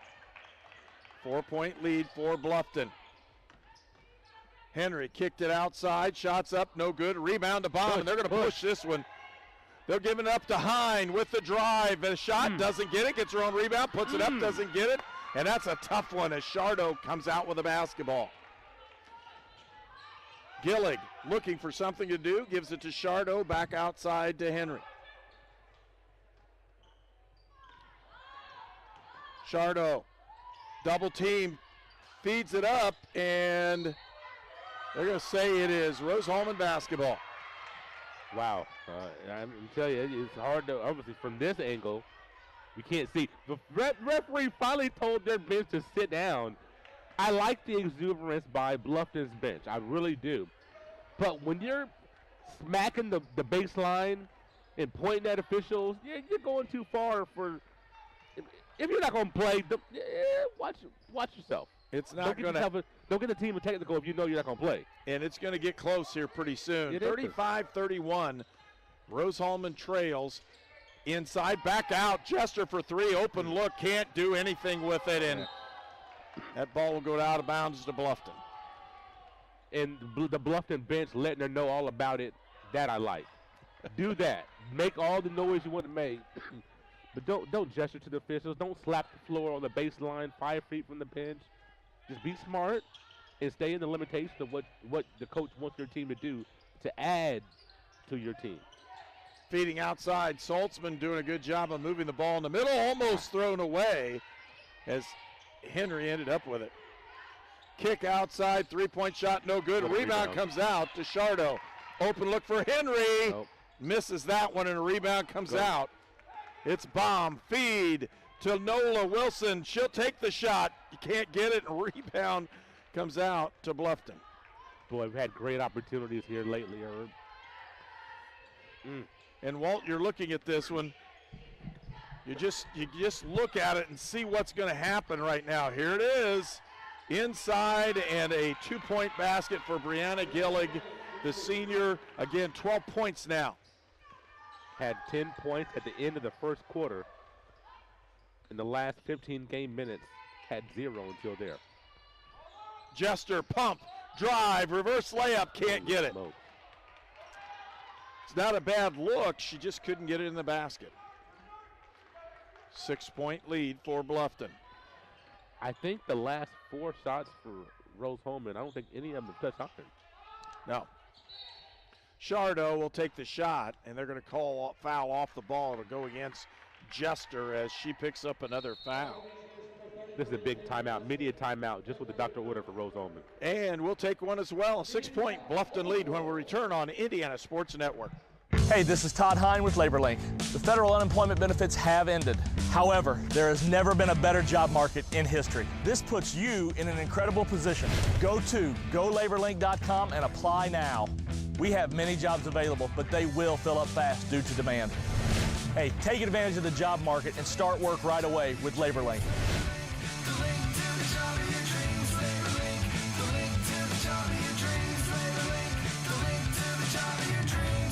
At Lynn's Pharmacy, we're more than just your pharmacist. We're your neighbors. Our kids go to the same schools. We eat at the same restaurants. We sit next to you in church. When I listen to a symptom. When I fill a prescription. When I offer advice, I'm not just helping a customer. I'm helping my neighbor and a friend. My name is Lynn Hofstetter, and I'm the proud owner of Lynn's Pharmacy, a modern pharmacy with old-fashioned values and personal service dedicated to keeping you, your family, and our community healthy since 1872.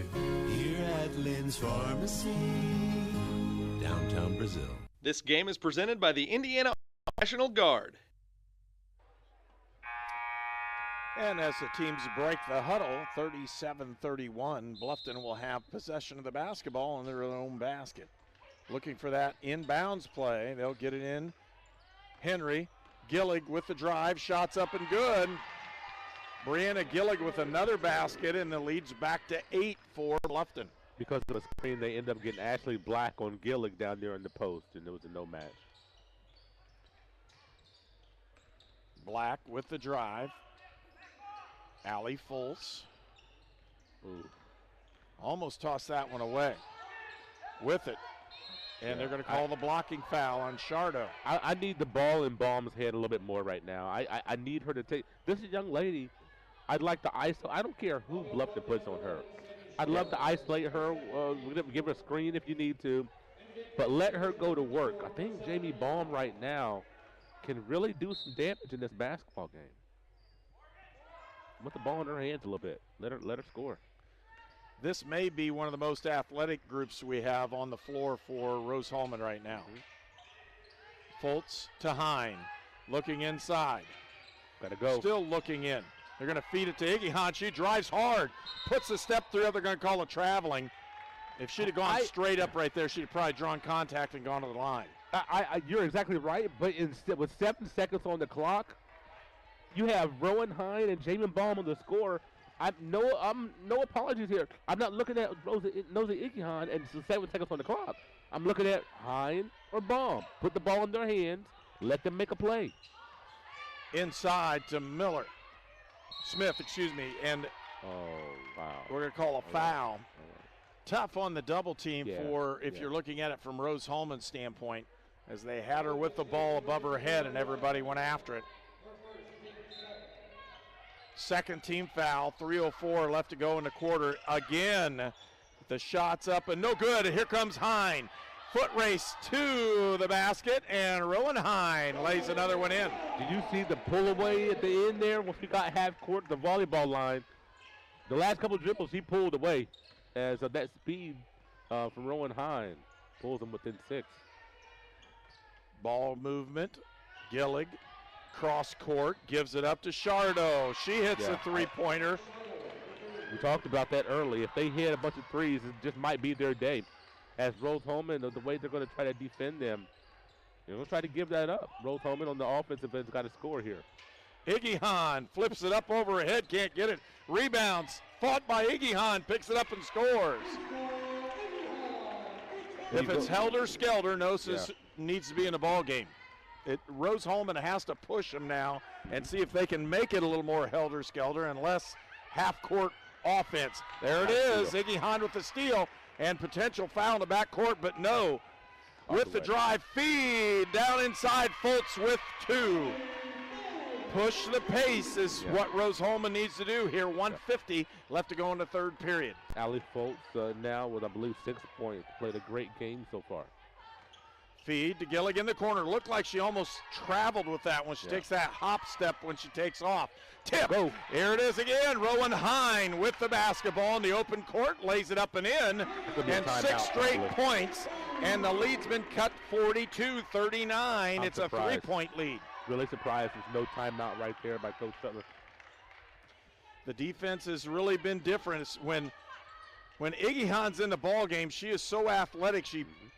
just is able to stop things in the middle. Shots up and in, and she didn't that time as Miller takes that one to the hole and scores. Well, I'm telling you what, Smith. Morgan. Yeah. I'm sorry, Morgan Smith. I hit the wrong name That's all again. right. Morgan Smith is just a tough customer. Long, rangy at 6 feet. What's up, TB? You doing all right? Good to see you, man. Long and rangy at 6 feet tall, and I'm telling you what, she is so skilled. 12 points a game coming off the bench for Coach Shuttler. Really a starter. It's like their sixth starter out there. She puts a shot up and in, and Rose-Hulman had cut the lead to 3, and they extend it back with 3 more points. It's a 6-point Bluffton lead. Shot up outside, and it's all day solid. long, Herb. I need the ball in Jamie Baum's hand. Let her go to work. Baum is able to do it and cut the lead to 4. Again, Rose-Hulman trying to cut this one down. A 3-point shot up, no good. Around and out of bounds. It'll be Rose-Hulman basketball. I thought the clock is still moving, though. I had to put this up to around 45, 44 seconds. I didn't know if she got pushed out of bounds or if she was just stumbling, on her own. Obviously, she was stumbling on her own there. As Rose-Hulman, an opportunity to cut this thing down to, 2 or 1 points. Just like going into halftime, cutting into this lead. 2 for 1 as well. They're not going to get the shot up very quickly. No, Jamie inside, kick out, open look to Foltz, got it. Allie Foltz, and the lead's cut. It's 45-43. We're back to the 2-point lead. Let's get a stop. Inside, give it up to Smith. Outside, open look for 3. Shots up, no good. What a rebound. And it's stuffed by Iggy Hahn, and another stuff as they go up. They're going to say she got fouled on the way towards the basket with 11.9 left to go here in the third period. Bodies hitting the deck all over the place, Herb. This is a physical game. 2 physical teams, defensive-minded teams going after it. You just love to see this effort by both clubs today. And again, a nice job on the inside, battling for that position and the basketball. Morgan Smith, the junior from Arlington, has really been the difference in this one for Bluffton. She misses the second one, 10 seconds now, as Bluffton misses that second free throw. Baum with 5, 4, 3. She'll put it up, a 2-pointer. Oh, yeah! Jamie Baum cuts the lead to 1 point. As we finish the third period, 46-45. We'll return for more on Indiana Sports Network. Here at Mossy Oak Properties, Indiana Land and Lifestyle, we know dirt. Last year, this piece of property produced 50 acres of beans. It's a little low on nitrogen, and the pH is 6.8. Oh, and they also had cattle on here. When it comes to knowing your ground, isn't it important to have a realtor who does as well? And that's no bull. For all your Indiana land needs, check us out at indianalandandlifestyle.com. We are your Indiana land specialist.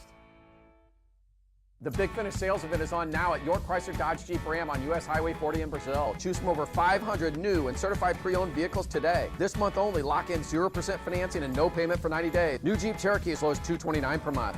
New Ram 1500, $359 per month. Or sell us your vehicle for top dollar. Unwrap the savings at YorkCDJRBrazil.com. Stop by today and we'll show you why we're not number one, you are. We're not number one. You are. You're number one at York.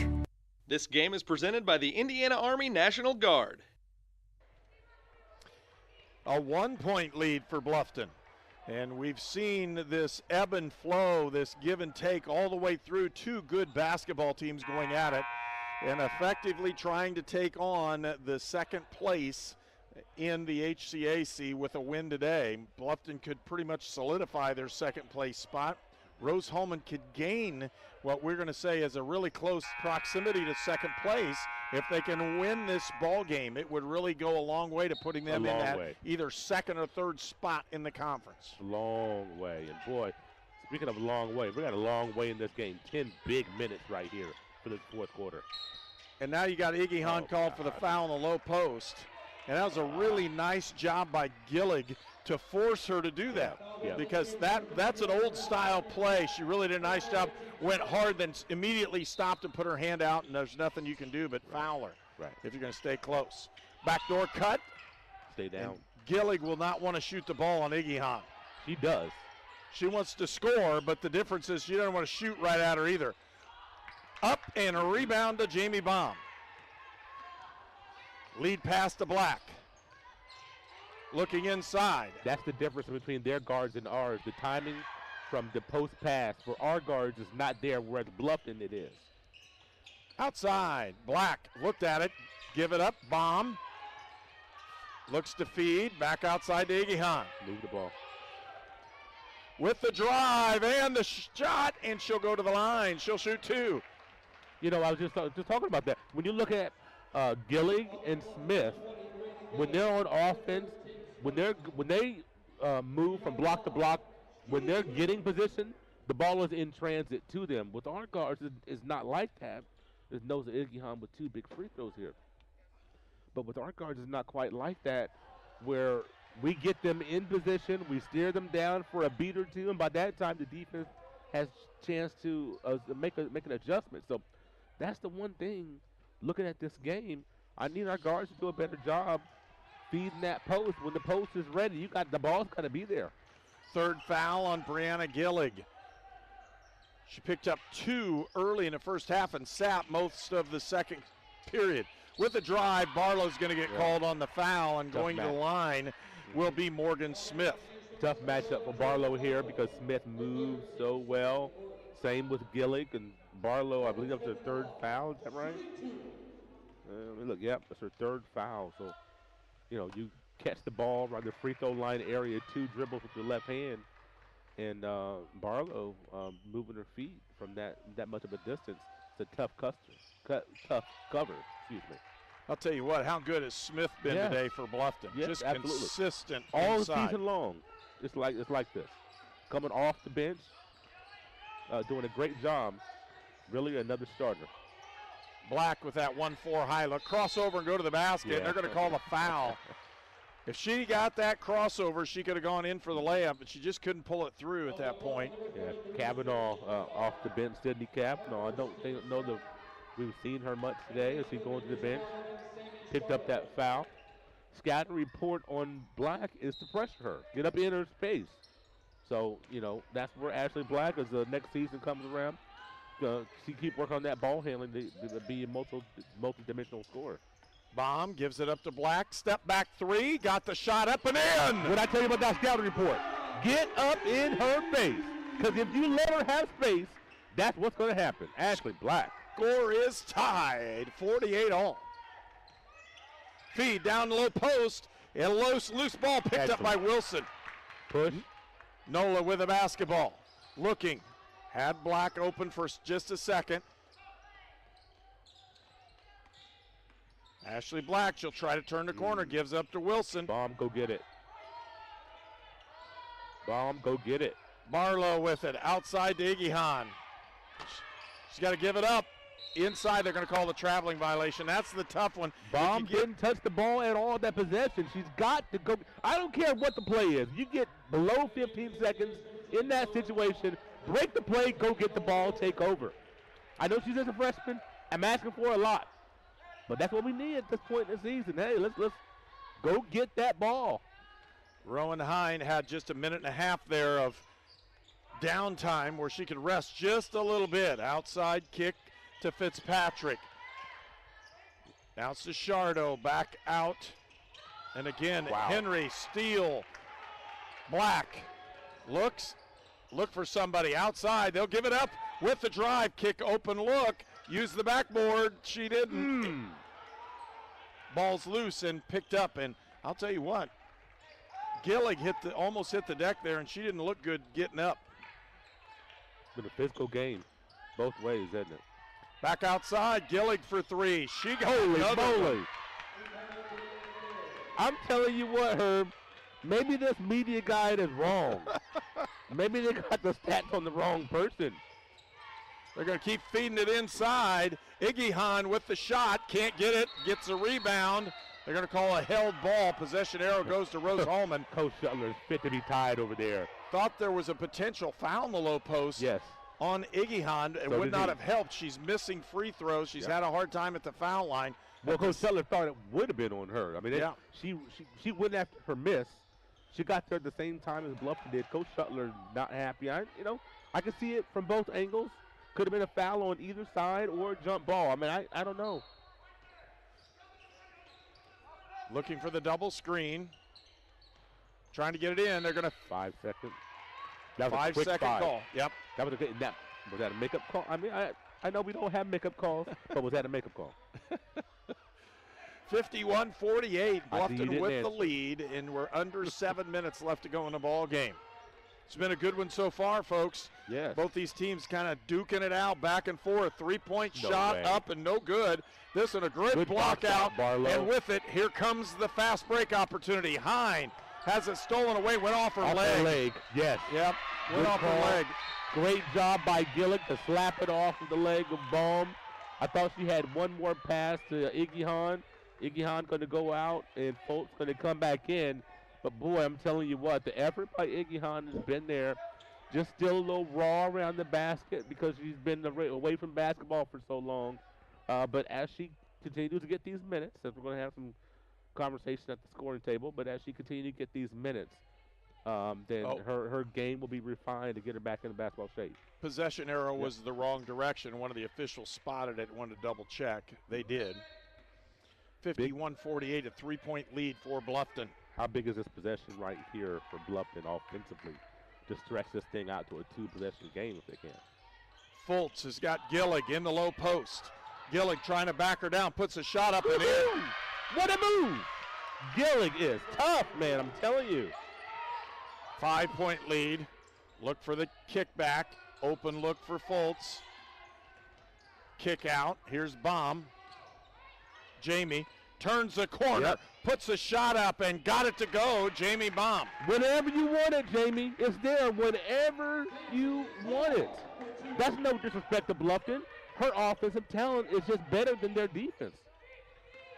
Well, they've got to continue to score. There's another one going up and in. Woo! When you get those bounces like that, it's your day. Gillig with 19, Smith with, again, another score by Smith. She has 17. And for Bluffton, those are the scores. Baum, 2-point shot, doesn't get it. Tipped out, and it'll be Bluffton basketball. 5-point lead nearing the media timeout, and just you can tell tense moments right now by both teams. Gillig, though, the 4-year starter, is the one that seems a little bit more comfortable on the offensive end as well as Smith. Got to ride their backs down to the finish here. There's Smith. Feed, Smith, pump again. She'll put it back outside, an open look for 3, and oh my goodness. Fitzpatrick nails another one. Leads up to 8. With it, Hine back outside. Shots up and good by Allie Foltz.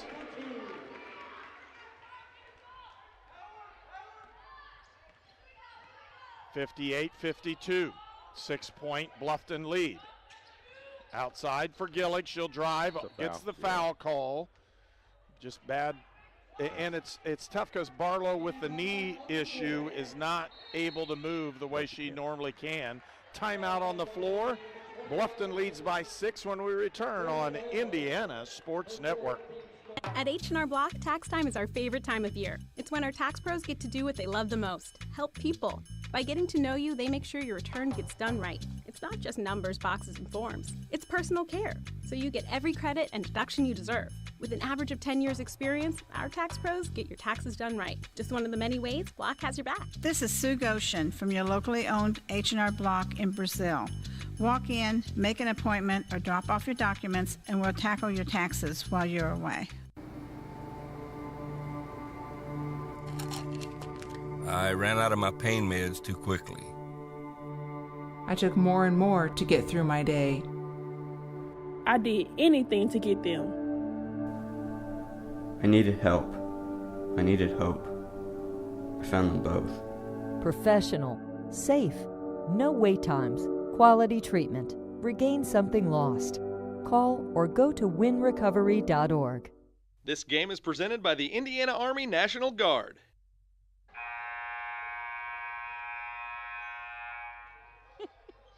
And welcome back. It's 58-52. And again, Bluffton with the basketball. They have a 6-point lead. Feed inside. Gillig, Foltz on her, puts the shot up. And the foul will send Gillig to the line to shoot 2. They attacked that like there were 3 seconds on the shot clock. They went in a hurry. In the ball, down to the post. Gillig made her quick move, got to the free throw line, wasted no time. They gave Rose's defense no time to adjust to that. That's just exceptional offense out of that timeout. 59-52, 60-52, an 8-point lead, and Rose-Hulman's down to the point where they're going to really have to push it again. Baum, back outside, open look for Barlow. Smith for 3, or excuse me, Black for 3, couldn't get it to fall down, and again, an 8-point lead, Bluffton with the basketball. Got to get a stop. Fitzpatrick outside to Gillig. If you Feed can't on the inside again. Who else but Morgan Smith? If you can't get better ball pressure than that, they're going to have an easy time with it. Hine drives for 2. 62-54, an 8-point lead. And Rose-Hulman needs a stop. Yep. And they need to get their hands on the basketball one way or another. Fitzpatrick feed inside, shots up and in, and Gillig sticks another one in the basket. It all started with that guard pressure. Rowan Hine gambled on the steal. She didn't get the steal. They had a wide open lane for the pass on the left side to Gillig. If you have a great lane for an entry pass at the exact same time that the post player has the seal, what can you do? You can't stop that. The timing for Bluffton, I haven't seen a team this year yet who's had better timing from their guards to their posts as Bluffton has today. I don't know if it's like this all season, but I know today the timing has been masterclass. And not only that, they have shot the ball well from three-point range. Couldn't get that free throw. That's probably the only thing she's missed all day. 10-point lead.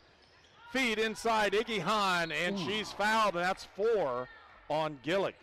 Tough foul there. There's a tough landing on the foul is what I'm trying to say. Is clean foul, went for the ball, and that's what you looking at the numbers. You foul her, send it to the free throw line. Being frank there. So you don't give up the and one. I know it's her 4th foul, Gillig. Iggy's just got to stand up here and make these.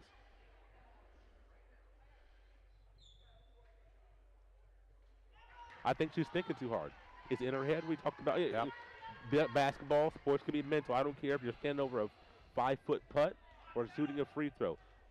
You go through your routine. You stay within yourself. You don't think too much. You knock it down.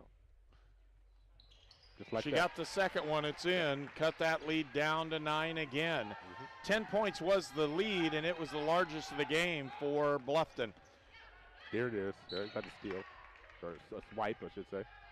Hine trying to take the ball away from Fitzpatrick, and Maddie has played a very good game for Bluffton as well. Timely shooting for Bluffton in this one. And held ball. Possession arrow favors Bluffton, but that'll be a change on that one as Black almost took it away. I'd love to see a trap on Fitzpatrick. I think her dribble is a little bit high, Herb.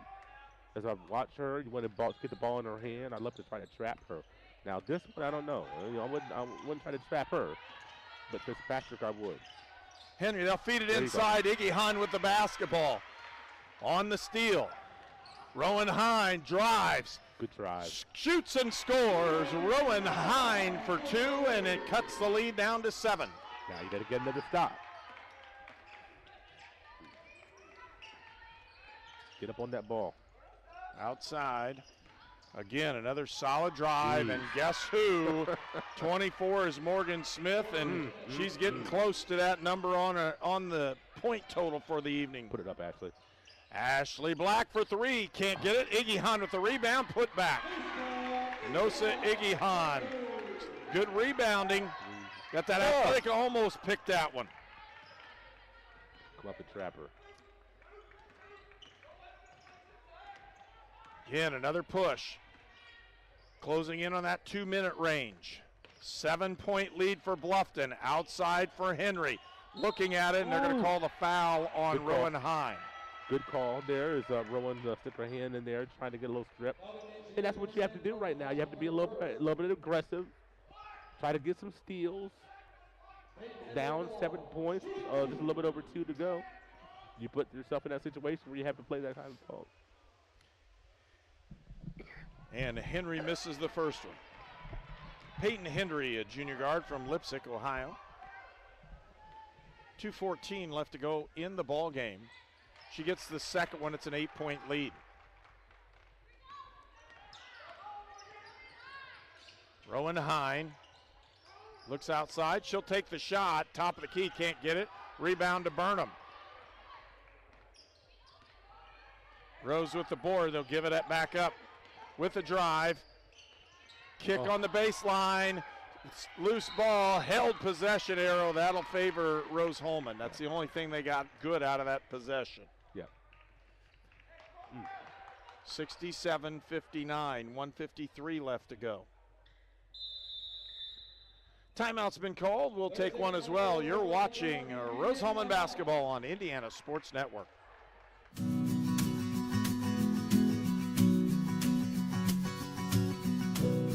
For the things you treasure and the people you love. Brian Sponsler and Ben Rice for auto, home, and life. If I crave something, I have to have it. Well, so what are you craving? Like, what do you crave? Attention, apparently. Look at him all sitting in the middle. I know, right? It is really awkward. You just chose to sit there. Sonic Crave Cheeseburger.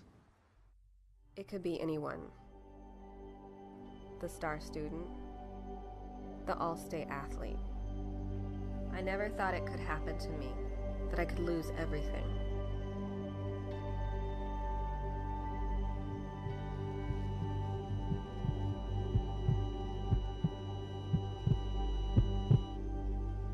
I found help, I found hope, I found recovery. I regained something lost. This game is presented by the Indiana Army National Guard. 67-59, 1:53 left to go. Rose-Hulman will have possession of the basketball. 9 seconds on the shot clock. And they desperately need to put the ball in the basket. Feed, Iggy Hahn on the low post, puts the shot up, can't get it, and ball's tipped away. It'll be Bluffton basketball.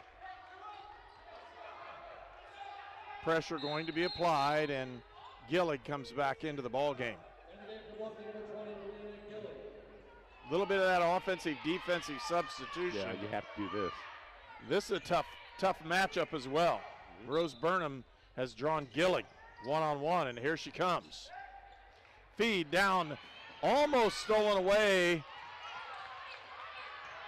Trapper. That's okay. Oh, good and timeout. Timeout's been called. Good timeout. Again, we'll take the timeout at Rose-Hulman, Indiana Sports Network. Wherever life takes you, whatever stage, anything that you need, no matter the season, getting there together. We are ready when you are. Crane cares. You are watching HCAC women's basketball at Rose-Hulman on the Indiana Sports Network. A solid timeout that time by Chad Shuttler, the head coach for Bluffton, as he had a player that was going to get trapped and knew it was trouble. Trying to get it in, and 5-second call. Yep. Turnover will give the ball to Rose-Hulman. Now Rose has an opportunity here. You're down on multiple possessions. You have the ball. $1:40 to go. We have a 3-point line. So you have to get a good shot here. I'd like to get a 3-point look, to be honest with you, because Bluffton is going to continue to score. haven't shown the ability to shut them down for multiple possessions in a row. Hine pump, step through, can't get it. Rebound to Iggy Hahn. She'll put it up. She can't get it. Rebound comes out. And Bluffton with the basketball and a foul, and they're going to send number 11, Sammy Shardo, to the line, and she'll shoot 2. Boy, it's just a tough defensive game, or tough game between two physical teams, and a lot of these rebounds that Rose is not getting against a lot of teams would be Rose rebounds, but boy, Bluffton is shown all season long that they are very physical and rebound the ball very well, and Rose having their match today. Missed opportunities at the free throw line just leave us a glimmer of hope for the Engineers. Jamie Baum with the basketball. Got to go quickly, though. Off the screen, drive, shoots, can't get it. And the rebound comes out to Shardo. Sammy Shardo, and a held possession. Arrow shows Rose-Hulman. I think it might go the other way. We'll see. They didn't switch it from last time. They didn't switch it. Yeah. That's the second time it's happened today, actually.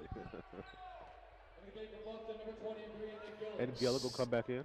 They had a 9-point lead, 68-59. We're at just about the minute mark.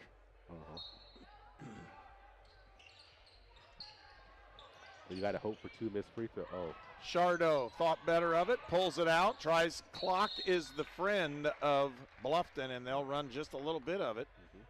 And going to the line will be Maddie Fitzpatrick. Yeah, he's got to hope for 2 misses as Bluffton as a team shoots right about 69% from the free throw line. Fitzpatrick shoots 80% coming into this game. So looked great shooter for him there. She put that one up and in. Quickly, too. 10-point lead again for Bluffton. They've just been able to keep that cushion. It seems like every quarter Rose-Hulman ends well, but then to begin the quarter, Bluffton just gets out to a little spurt. Rose-Hulman has to play catch up the rest of the quarter. It's been tough. Inside pass, bomb for 2. Lead to 9.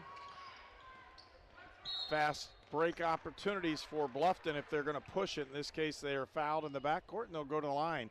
Our camera operators for today's game were Kanan Harper and Noah Gastineau. And when we're looking at this one, again, our video technician is Keith Lawson. We're produced and directed by Kanan Harper and Tony Harper today. And again, a production of Indiana Sports Network. And when we look at this one, we're happy to bring you Rose-Hulman Athletics here from the campus in Terre Haute. 70. And a timeout on the floor. We'll take one as well. You're watching Rose-Hulman basketball on Indiana Sports Network. So what do we do before we cross the street? We look for ways for cars. No cars. All right, let's go. But Daddy, why do you have to hold my hand? To keep you safe. That's why we look for cars. I'm watching out for danger to keep you safe. Daddy, who watches out for you? Protect your family and loved ones with Micah Bonomo. The Big Finish sales event is on now at York Chrysler Dodge Jeep Ram on US Highway 40 in Brazil. Choose from over 500 new and certified pre-owned vehicles today. This month only, lock in 0% financing and no payment for 90 days. New Jeep Cherokee as low as $229 per month. New Ram 1500, $359 per month. Or sell us your vehicle for top dollar. Unwrap the savings at YorkCDJRBrazil.com. Stop by today and we'll show you why we're not number one, you are. We're not number one. You are. You're number one at York. You're watching College Sports on the Indiana Sports Network, presented by the Indiana Army National Guard. 48 seconds left to go in the ball game. It's a 10-point Bluffton lead. And, you know, we've watched Rose-Hulman's ladies throughout this season. They really got pounded on last year and the year before, and you're looking at just how much better they actually are as they competed all the way through this one. But right at the end, you know, we talk about things and we say, okay, shooting makes a big difference. It does. And Bluffton has shot the ball so much better from the outside. They had have open threes, and they buried them in key moments of the ball game. And Bluffton is not a team that comes every game and shoots this type of percentage from three. Today, 53% from three-point range. And you know, when a team knocks down 9 out of their 17 threes, they're taking good looks and they're knocking them down. You know, some days, I talked about that. If they're going to do that, it's probably going to be their day. And today, you see that's exactly what they've done, as Roman will take another timeout to advance the floor. And we'll take one as well. You're watching Indiana Sports Network. It's tax time. You need a professional with decades of experience. You need Goshen H&R Block. Nothing is more important than getting your taxes done quickly and correctly, up close and personal, by people you know and trust. This year, get answers to all your questions and your taxes done right by Goshen H&R Block. This is Sue Goshen from your locally owned H&R Block in Brazil. Walk in, make an appointment, or drop off your documents, and we'll tackle your taxes while you're away. At Lynn's Pharmacy, we're more than just your pharmacist. We're your neighbors. Our kids go to the same schools. We eat at the same restaurants. We sit next to you in church. When I listen to a symptom. When I fill a prescription. When I offer advice, I'm not just helping a customer. I'm helping my neighbor and a friend. My name is Lynn Hofstadter, and I'm the proud owner of Lynn's Pharmacy, a modern pharmacy with old-fashioned values and personal service, dedicated to keeping you, your family, and our community healthy since 1872. Rose-Hulman with the basketball. Jamie Baum, she'll drive. You got to put one up quick. Hine for three. Can't get it. Rebound comes out. And again, they'll go to the other end and shoot free throws. And if you're looking scoring-wise, as I'll kind of give a rundown here towards the end with 30 seconds left to go and a 12-point Beaver lead as we look at this one for Bluffton. Gillig with 23. Smith off the bench with 22 has a chance to be the leading scorer for Bluffton. She misses the first one. Shardo with 4. Henry with 14. And Fitzpatrick with 10 off the bench. So you're looking at those players for Bluffton. They've just been consistent. 2 players with 23 points each. They'll advance the ball. And with that one, we'll just keep this one here for Rose-Hulman. Good scoring effort. They've just had a really rough time. The outside shooting has been very good by Bluffton. Hine with 14. Jamie Baum with 12. Ashley Black with 12. Allie Fultz with 10. Nosa Igihan with 8. And Nola Wilson with 2. Again, Senior Day, Nola Wilson has had a very good career here because she's been one of those steady people in the program that's done what she's been asked to do. Plays very hard. Everybody likes Nola. She's got a great smile and a personality to match, and just tough on Senior Day as Rose-Hulman will go down in defeat. Again, it's 74-61.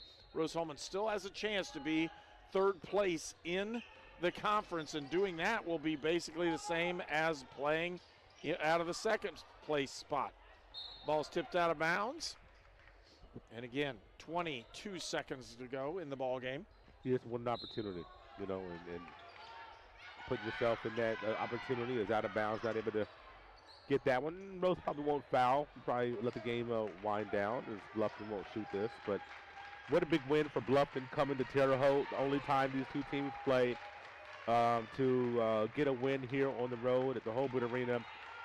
Couldn't help to solidify. It won't lock up the second seed for Bluffton, but it goes a long way to get that for them as they win this one 74-61 on Rose-Hulman Senior Day. And again, it's Senior Day. We'll have the men's basketball team. We'll take a short break in just a moment, but we'll have the men's game back, and we'll make sure you get to see all those senior festivities for the men. Yeah. And it'll be an exciting day in men's basketball as well. Rose-Hulman's men are almost in the same situation. Oh, gosh, that burns me. So here's one of those things. Bluffton with the victory on the road against the Fighting Engineers. And the Engineers thanking the crowd. The pep band is in the house. If you can't tell, just really going at it today. And they make it really loud and proud here for Rose-Hulman. And again, our final score, Bluffton 74, Rose-Hulman 61. And with that, we'll take a break and we'll be right back in about 15 minutes. Make sure you don't miss any of the action for the men's game. It's Senior Day here at Rose-Hulman, and you're watching Rose-Hulman basketball on Indiana Sports Network. This game is presented by the Indiana Army National Guard.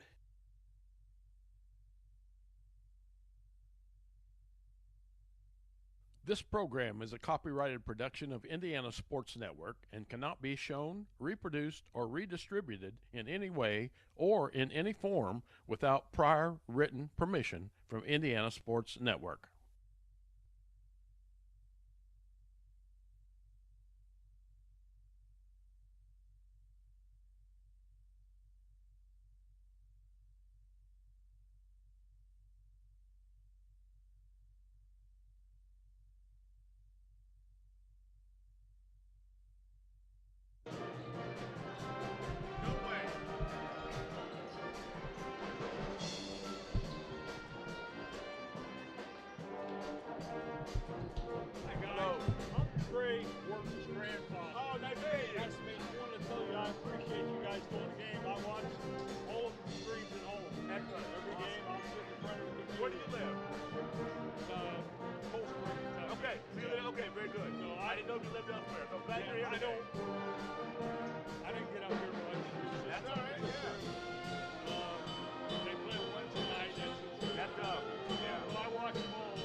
This program is a copyrighted production of Indiana Sports Network.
This program is a copyrighted production of Indiana Sports Network and cannot be shown, reproduced, or redistributed in any way or in any form without prior written permission from Indiana Sports Network.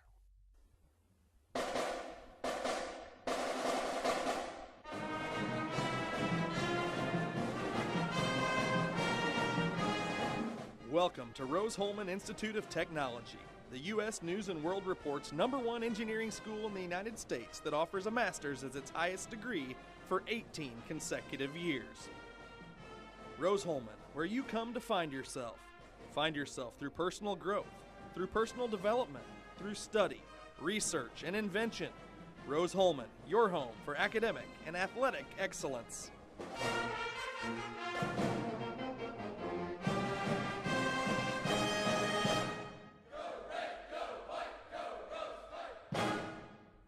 This game is presented by the Indiana Army National Guard. And welcome back to Hulbert Arena on the campus of Rose-Hulman Institute of Technology. It's men's basketball as we get the second game going on here.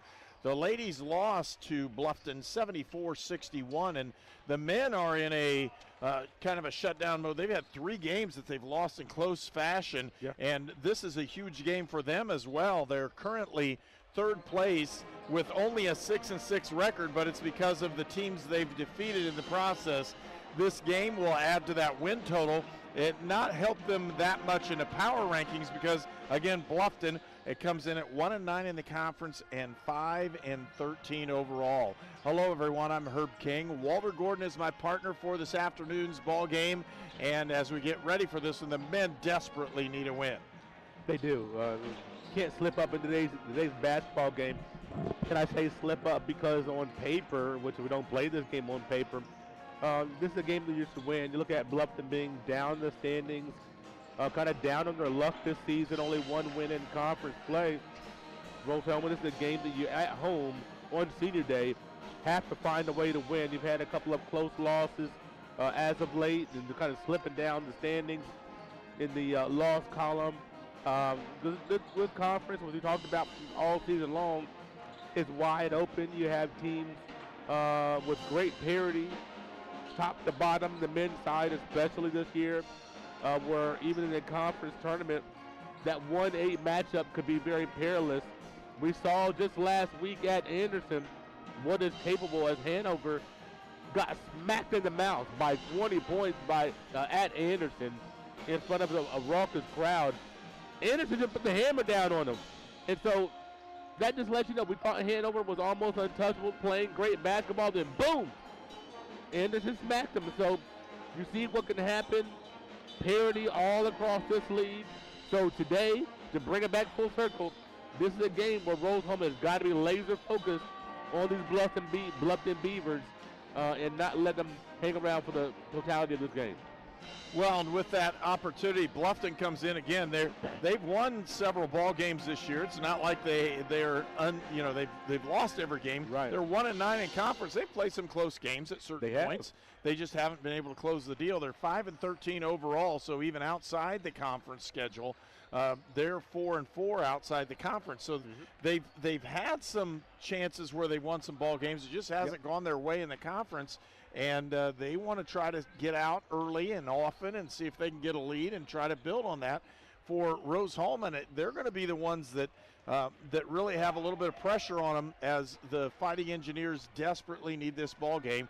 They're currently third place in the conference standings because of the power index and not because of anything else. They've beaten some very good teams, and that's given them more opportunity to stay in that upper half.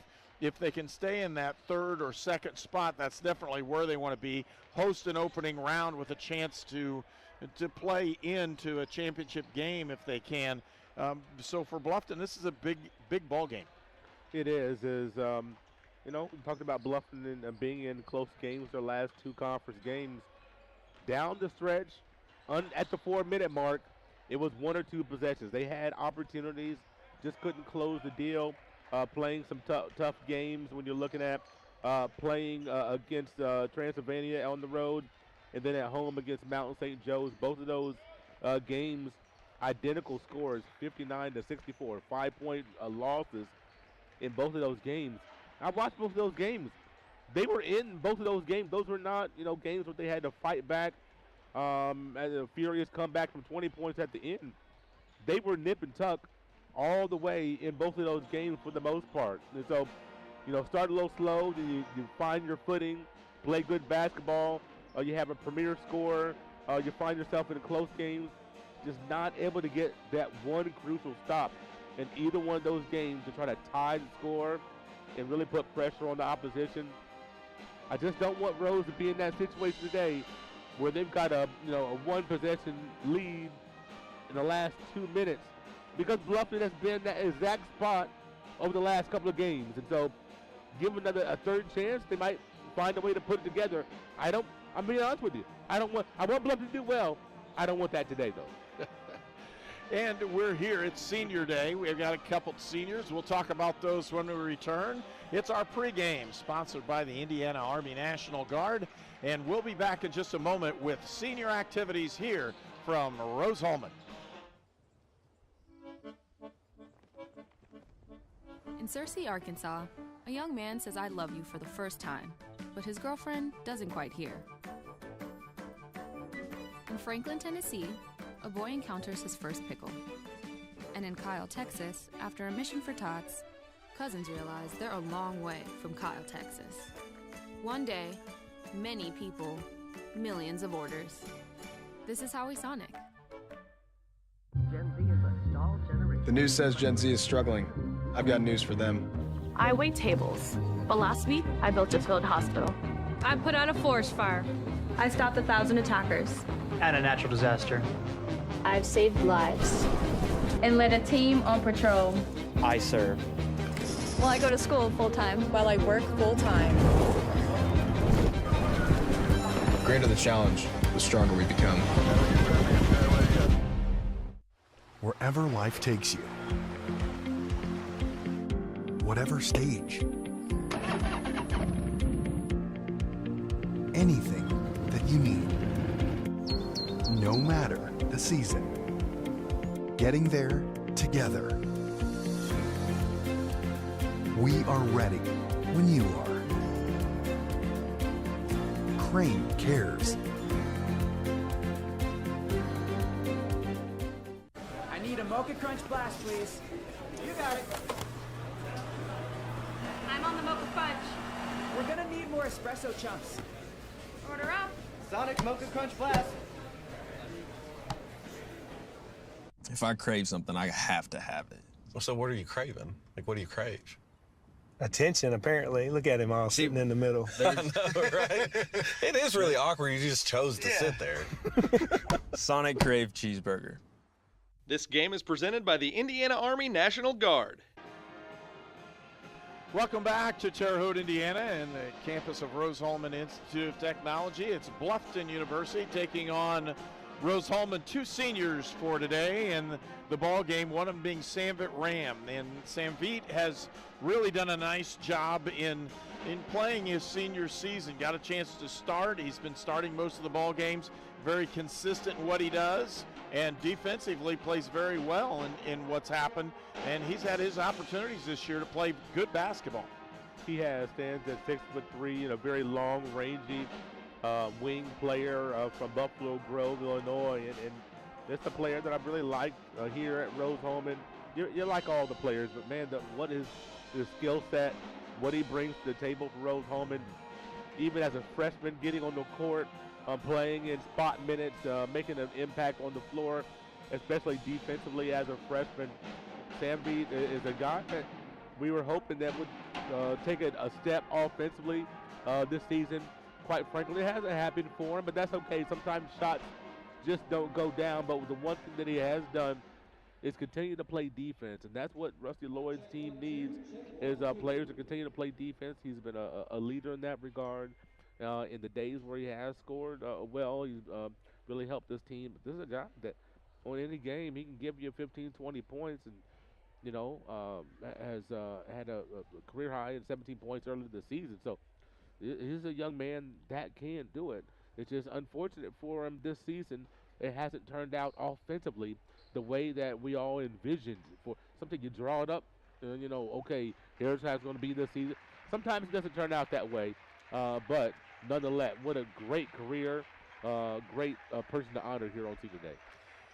And our other senior is Trey Wirtz. Trey, graduate student, so it's not necessarily a senior, but he graduated last spring from the university and is in graduate school. Again, another engineering opportunity as Trey Wirtz is in the Rose-Hulman Institute of Technology Structural Engineering graduate program.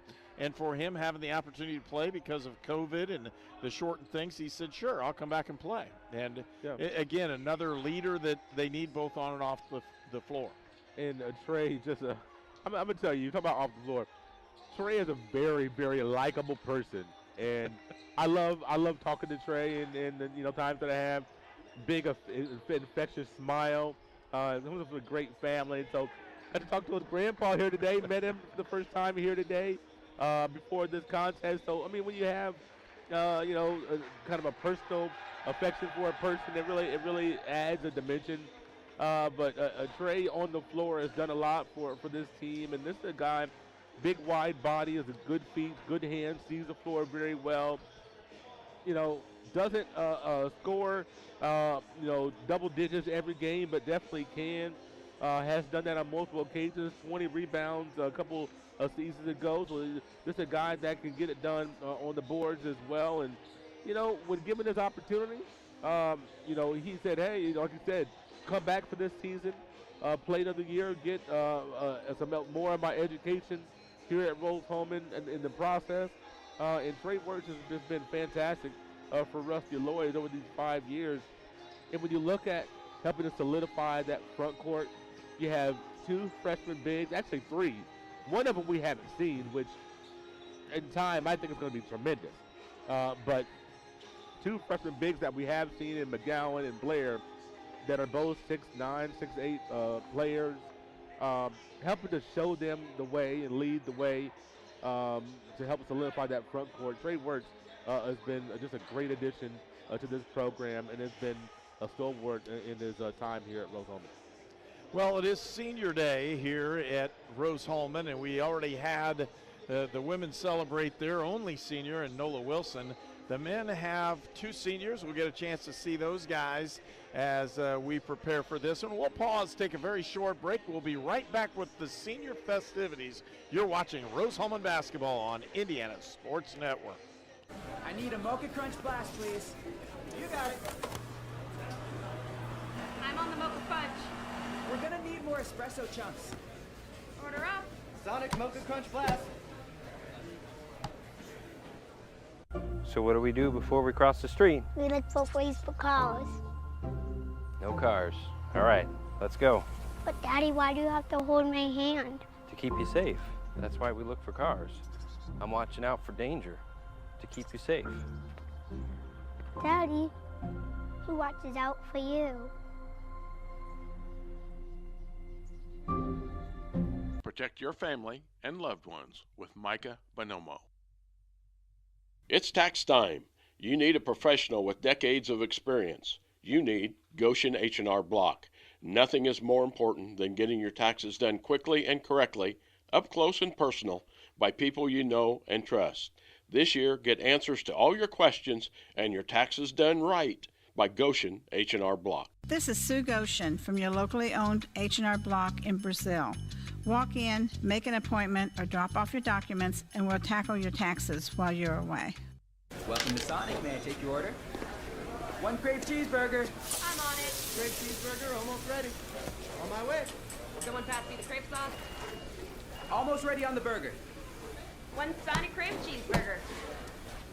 You are watching HCAC women's basketball at Rose-Hulman on the Indiana Sports Network. Treatment. And welcome back to Rose-Hulman as we prepare for Senior Day, as we'll honor the seniors and what's going on with this one. And we'll turn it over to the announcer for this one, public address announcing, and they'll take care of the senior activities for Rose-Hulman.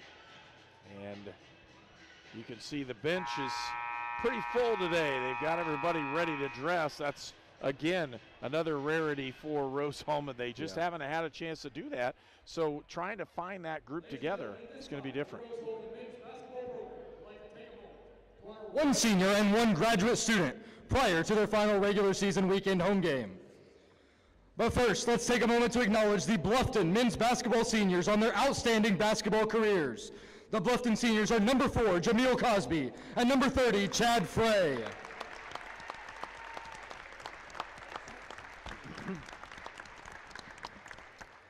And now, let's get to the Rose-Hulman senior and graduate student. Today's senior is Sam Vitt Ram. Sam Vitt has appeared in 67 games with 29 starts at Rose-Hulman. He has career totals of 307 points and 125 rebounds. Earlier this season, Sam Vitt scored a career-high 17 points in a home win over Defiance. The Buffalo Grove, Illinois native is a mechanical engineering major with an academic minor in data science. Sam Vitt is joined today by his parents, Manju and Ajit Ram. Ladies and gentlemen, Sam Vitt Ram.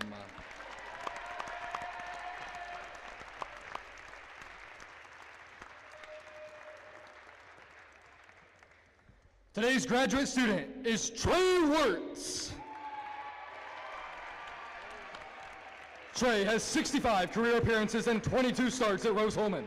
He has career totals of 318 points and 175 rebounds, highlighted by a career-high 20-point game against Oakland City in 2019.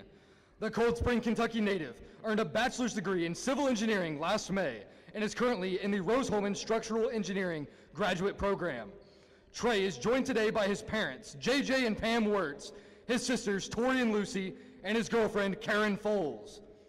Ladies and gentlemen, Trey Wirtz.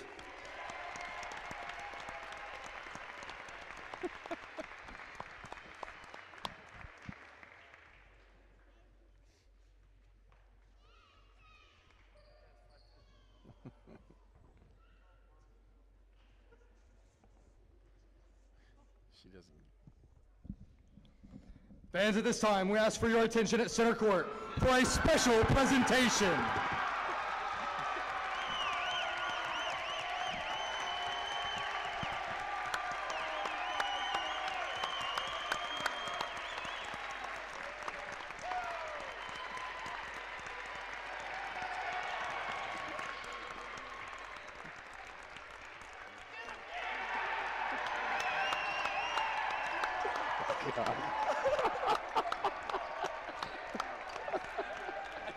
I know. Oh my gosh. Well, folks, that's not, as we said earlier, we were talking about this, and that's not Boise State, but it's a pretty close second for Trey, and we want to wish him the best. Oh wow! Even the Bluffton guys were all standing up cheering. They thought that was. They're all still laughing over there. So everybody's having a good time with that one, and family time for the Wirtzes as they made this one of those things you won't forget. No, you got the family approval. Mom is ecstatic over there. She's hugging everybody. Even John Brush got a hug from Mom, and I'm telling you, man. I mean, just when if your parents approve, that makes a big deal. And your teammates are happy for it. The opposing team, everybody's happy. We're all feeling the love around here, Herb. I'm telling you what, man. Now let's go out there and beat these Beavers. How about it? We're looking for a pretty good ball game regardless, as these teams have had the history of playing close ball games, and this one will be no different. Now you got to get your mind to play basketball. How do you do that? We're gonna find out. Maybe he fumbles the first catch or something. Sophomore number 3, Michael Stammen. At guard, the senior number 4, Jameel Cosby. At guard, the junior number 12, Mike Kettner. At guard, the junior number 24, Marcus Bruns. And at guard, the junior number 40, Miguel Ringer. The Beavers are coached by Guy Neal. And now, the starting lineup for your Rose-Hulman Fighting Engineers. At guard, the 5'11" sophomore from Alexandria, Virginia, number 3, Bradley Harden. At At guard, the 6'2" junior from Carmel, Indiana, number 5, Max Chaplin. At guard, the 6'3" senior from Buffalo Grove, Illinois, number 24, Sam Ram. At forward, the 6'5" junior from Fishers, Indiana, number 30, Terry Hayes. And at forward, the 6'7" grad student from Cold Spring, Kentucky, number 55, Teddy Burns. The Engineers are coached by Rusty Lloyd.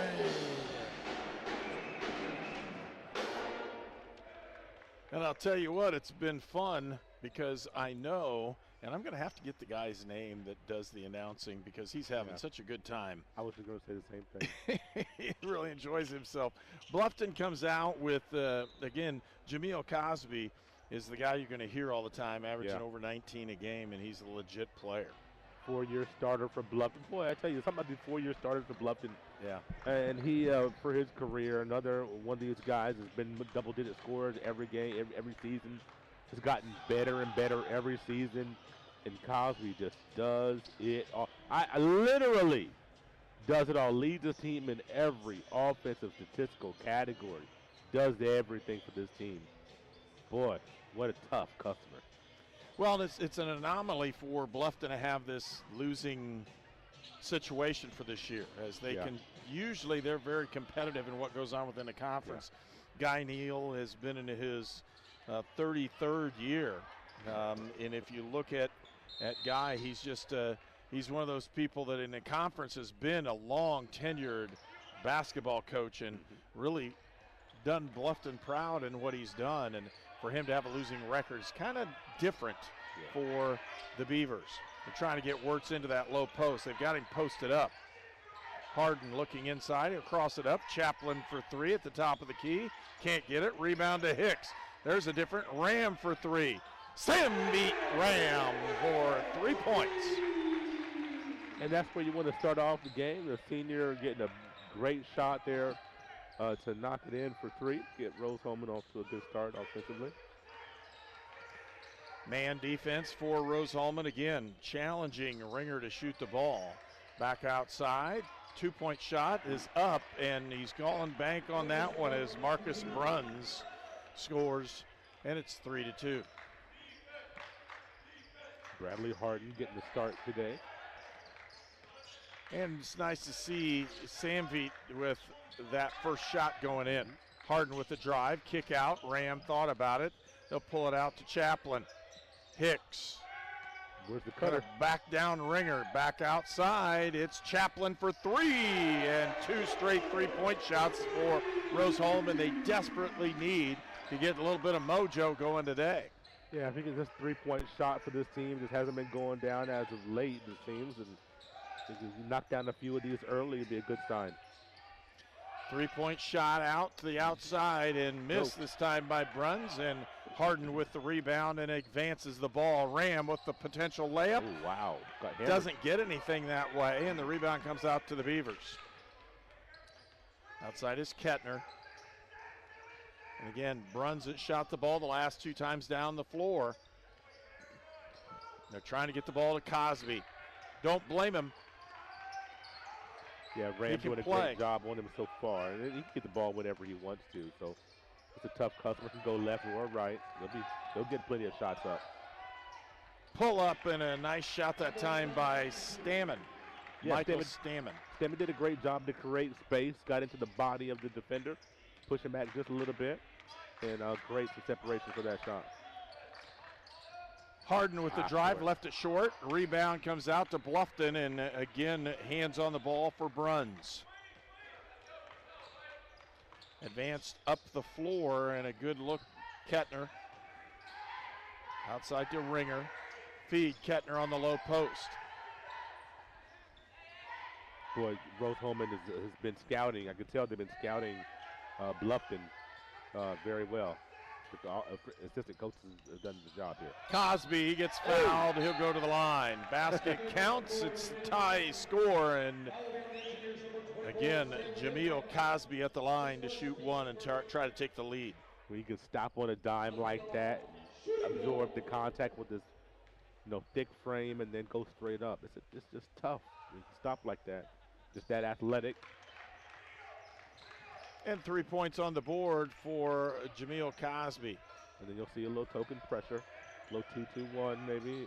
They won't trap out of it, most likely, but Bluffton will sink that back to a man. You'll see multiple defensive looks from Bluffton today, possibly. Ram. They'll throw it around the horn. Get it. Harden with the drive, looking inside. They'll feed Hicks on a low post.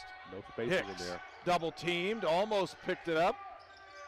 Turnaround, puts a shot up because the clock's down, and a rebound basket by Wirtz. That's what he's good at. Rebound and 2, and Rose-Hulman leads by 1. Just much bigger than Miguel Ringer, who's 6'4", decent size. But Trey Wirtz, when he gets inside position, this game over. Drive, kick, open look for Bruns. Can't get it. Rebound to Wirtz. 2 rebounds in a row for Wirtz. Chaplin uses the screen on the high, turns the corner, drive, shoots, can't get it. Tipped around and picked up that time by Ringer. Leading the break, stolen away, Harden. Lead up, Wirtz. Will he dunk it? No, he just lays it in, and it's 10-7. Good job by Bradley Harden to read that play, snatched it, and started the break. Timeout's been called. Rose-Hulman with a 3-point lead when we return on Indiana Sports Network. For those with mental illnesses and addiction issues has evolved over the years. In the late 1960s, Indiana's mental health system began to take shape. From 1971 to 2021, Hamilton Center has touched the lives of thousands of people in central and west central Indiana. We are committed to the latest therapies to improve the quality of life for those with mental illnesses. Treatment works. Recovery is possible. And thank you, Indiana. At Lynn's Pharmacy, we're more than just your pharmacist. We're your neighbors. Our kids go to the same schools. We eat at the same restaurants. We sit next to you in church. When I listen to a symptom. When I fill a prescription. When I offer advice, I'm not just helping a customer. I'm helping my neighbor and a friend. My name is Lynn Hofstetter, and I'm the proud owner of Lynn's Pharmacy, a modern pharmacy with old-fashioned values and personal service dedicated to keeping you, your family, and our community healthy since 1872. Here at Lynn's Pharmacy, downtown Brazil. This game is presented by the Indiana Army National Guard. 10-7's our score. Rose-Hulman with the lead. Substitution into the ball game as Dylan Duff comes in. We haven't seen Dylan for a while. Yeah, he's played not in his starting minutes the last several games. He was out for a little bit of a stretch and then working his way back into the lineup. To see him, I think we're down the stretch. We'll see him more and maybe back into his traditional role that we started with at the beginning of the season. Owen into the ball game. Keegan Owen, junior from Indianapolis for Bluffton. Stamen back out. Cosby puts that elevation shot up, can't get it. Rebound to Duff. Also Cabrick into the game. So you got the 3-guard lineup really with Cabrick, Harden, and Chaplin. We'll see how we do with this. Harden, Cabrick. Again, handing it off with the drive is Duff. Chaplin turns the corner, puts a shot up. He's going to be the charge. There's no doubt job on by that. Stamen. Stamen was there he was parked there, and you could just see as soon as Chaplin turned the corner, I was like, oh man, you could see Stamen was there, ready to take that charge. Good job.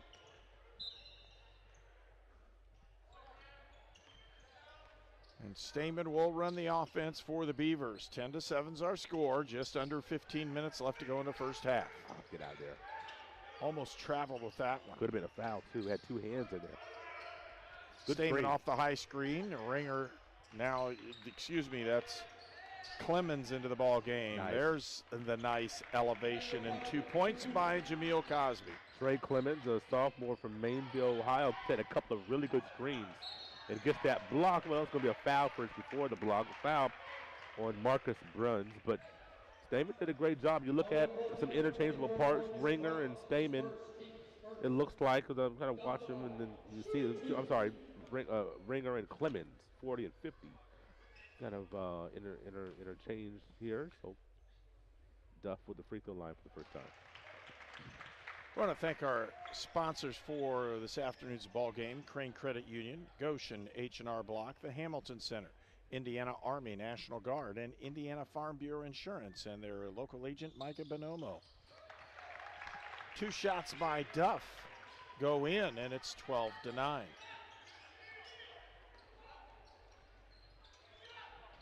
Working off that triple high screen is Bluffton.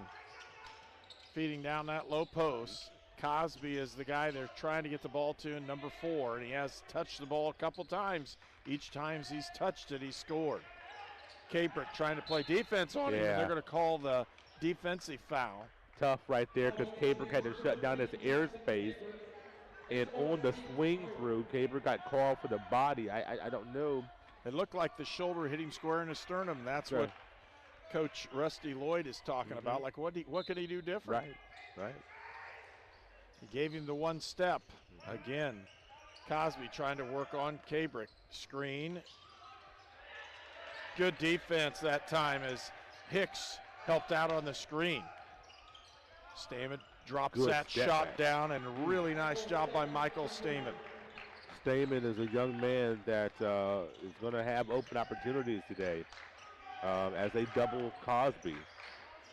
3-point shot up and good, and they're going to call the foul after the shot. Wow. Foul was going to be on Keegan Owen, 6'1" junior from Indianapolis, is going to have a chance for a 4-point play here. You don't see that very often. And the basket went in. He has one shot. They said it was on the shot. I thought it was after. And that's probably the difference in what's going on. Entering the ball game for the first time today, number 21 is Sam Nunn, the freshman from Hamilton, Ohio. Sam Nunn has emerged out of this rotation in the last several games, providing a spark a few games ago, and has continued to get minutes since. Lane violation, but it won't matter. He only needs one opportunity. Chaplin sticks that one in. It's 15-11. Rose-Hulman with the lead. Almost stolen away by Duff, and he getting it in there. Tough one right in your eyes. He tries to put it in, and it's taken away. Nunn with the basketball. Lead opportunity for Rose-Hulman on the secondary break. Got to be a call. Wow. Something happened there twice, and he couldn't get away with it. The screen out by Bruns gives him the rebound. Bruns, the left-hander. Stamen looking at it again. Bruns at the top of the key, and that should be a foul. They're pounding on each other pretty good, and Hicks just takes it away from him. He did. That was clean. Well, we're getting both ways, so at least it's not one-sided. Both teams are getting away with a lot of you just have to adjust to it. Play through contact right now is what you have to do. Cabrick, cross court, diagonal, open look for Duff. He didn't take it. Yeah. Could have taken the shot. That's not the shot that he really wants to take, though, especially early in the shot clock. He wants to be a driver. Bluffton knew that, gave him a little space. Just shuffled his feet before he put it on the deck. 15-11. Rose-Hulman with the lead. 12:30 left to go in the first half. Chad Frey into the ball game, I think, for the first time for Bluffton. Good post. Tough, and it's stolen, but they're going to call a foul on Bluffton. That's a tough foul to call, and be honest with you, Herb.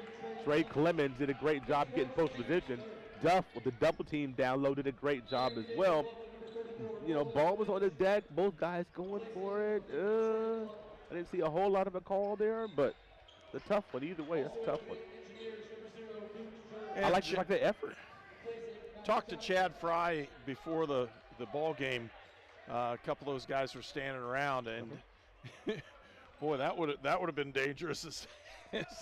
Sam Nunn wasn't looking at the ball when he's throwing it inbounds. He got his hands on it, and no worse for the tear. Again, Duff, feed inside, had an open look for three. Cabrick pumps up, takes the 15-footer, can't get it. Rebound comes out. And again, it's Cosby. Stamen. 34 is Nolan Finch. into the ball game for Bluffton. 6'7" out of Toledo, Ohio. Finch open on that baseline again. And Luke Jurich is in the ball game for Rose-Hulman, and everybody tipped it. The only problem was they were both Bluffton guys. It'll be Rose-Hulman basketball. Timeout on the floor. 11:31 left to go when we return for more action on Indiana Sports Network.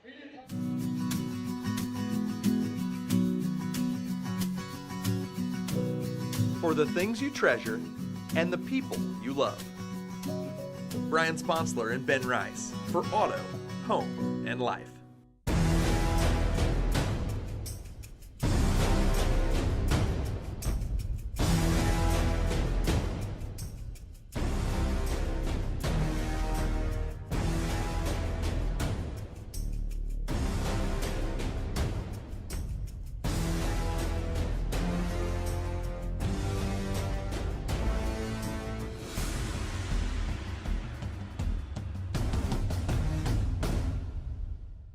Hi, welcome to Sonic. Can I take your order? One red, white, and blue slush float. I'll get the slush.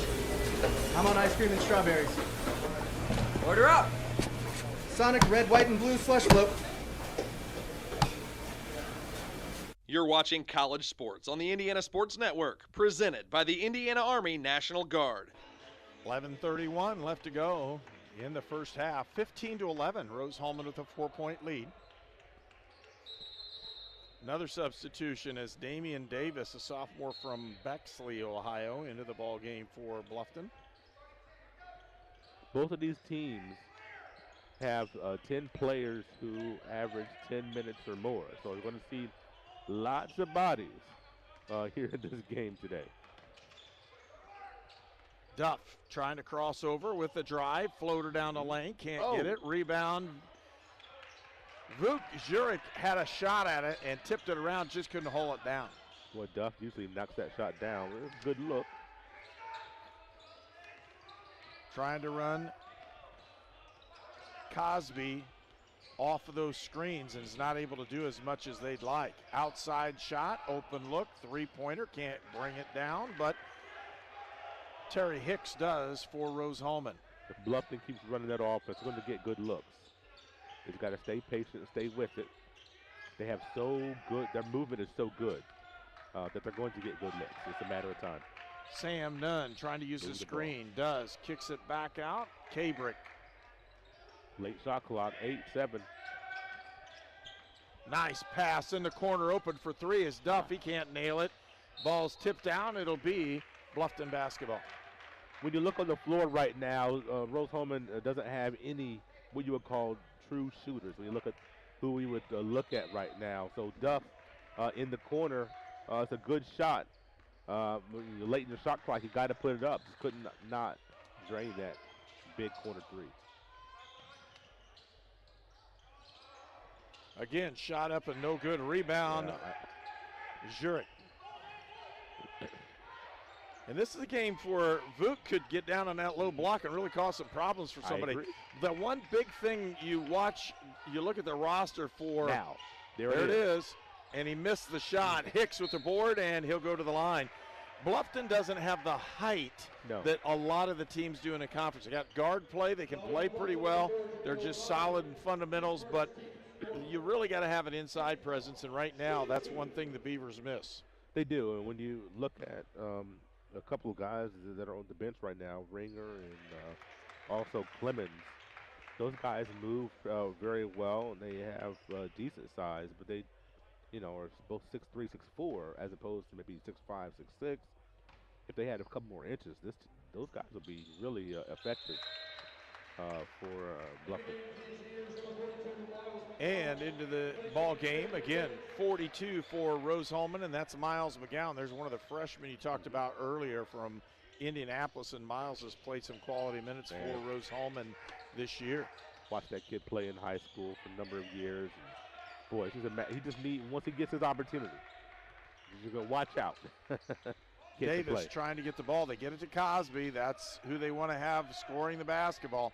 With a drive, shots up, no good. A rebound comes out to McGowan. Kabrick passes it up to Duff, and they've advanced the ball. Duff from 15 feet, got it. That's what he likes. He likes that 15-footer, Herb.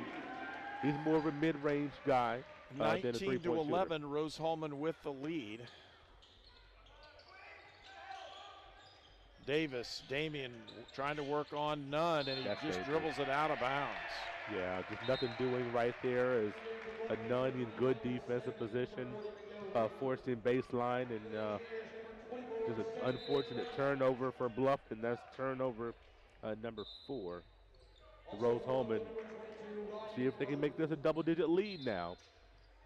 You don't want to let up. You got to keep the hammer down, keep the pep down. Try to get this to a double-digit lead. Sam Nunn with the basketball. Working off those screens is Samvit Ram. He's open for 3. He thought about it, didn't put it up.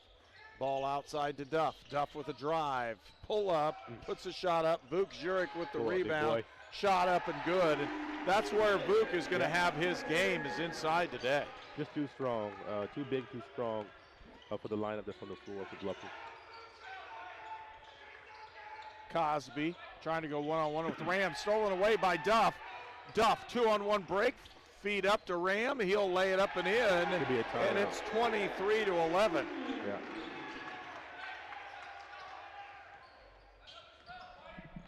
And with that, a timeout's been called. We'll take one as well. 8:05 left to go in the first half. We'll return for more on Indiana Sports Network. The Big Finish sales event is on now at York Chrysler Dodge Jeep Ram on US Highway 40 in Brazil. Choose from over 500 new and certified pre-owned vehicles today. This month only, lock in 0% financing and no payment for 90 days. New Jeep Cherokee as low as $229 per month. New Ram 1500, $359 per month. Or sell us your vehicle for top dollar. Unwrap the savings at YorkCDJRBrazil.com. Stop by today and we'll show you why we're not number one, you are. We're not number one. You are. You're number one at York.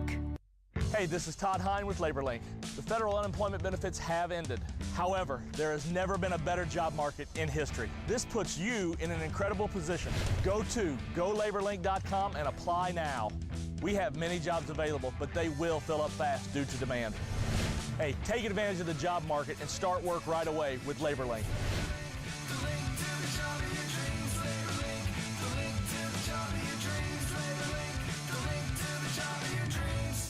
This game is presented by the Indiana Army National Guard.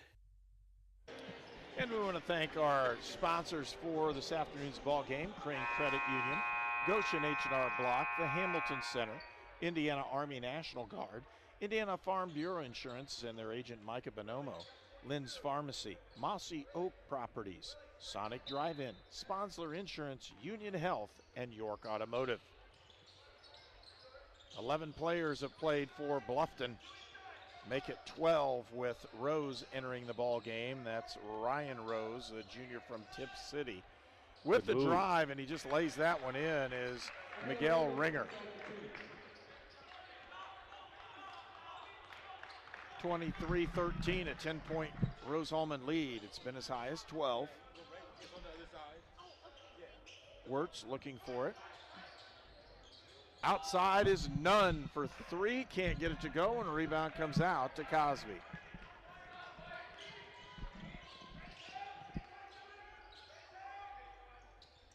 Outside is Stamen. With the drive is Cosby. He puts a shot up. It's tipped out of bounds. Said it went off of Willie Bowman, who entered a lineup for Rose-Hulman. So, you know, I've seen this before for Bluffton getting down around double digits. They fight back. So let's watch the next couple of minutes for Bluffton to get a couple of good looks, get right back into this basketball game. Wouldn't be surprised. Bruns kicks it out to Stamen, and they'll start it one more time. Michael Stamen, sophomore guard for Bluffton, trying to handle things.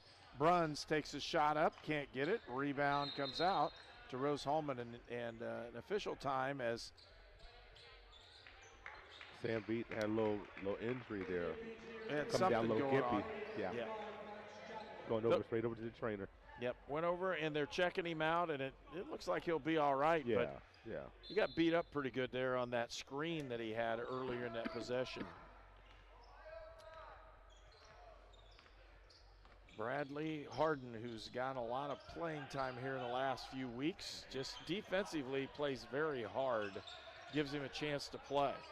Cross court, Harden open, pump with the drive, floater, can't get it. McGowan, and McGowan should have shot that when he does, and he finally gets it to go up and in. Miles McGowan for 2. This is such a large frame, especially for this game. Miles McGowan. Down inside, kicked outside, and again, Bluffton moving the basketball well. They just don't have that size or bulk to try to pound it inside. Bruns turns around, hands it off, and loose ball on the floor. Everybody's after it, and Wirtz ends up with it. Shot clock violation. Chaplin and Willie Bowman was on the floor for a long time, and they almost stopped play. Inside, they're going to give that one as the hold.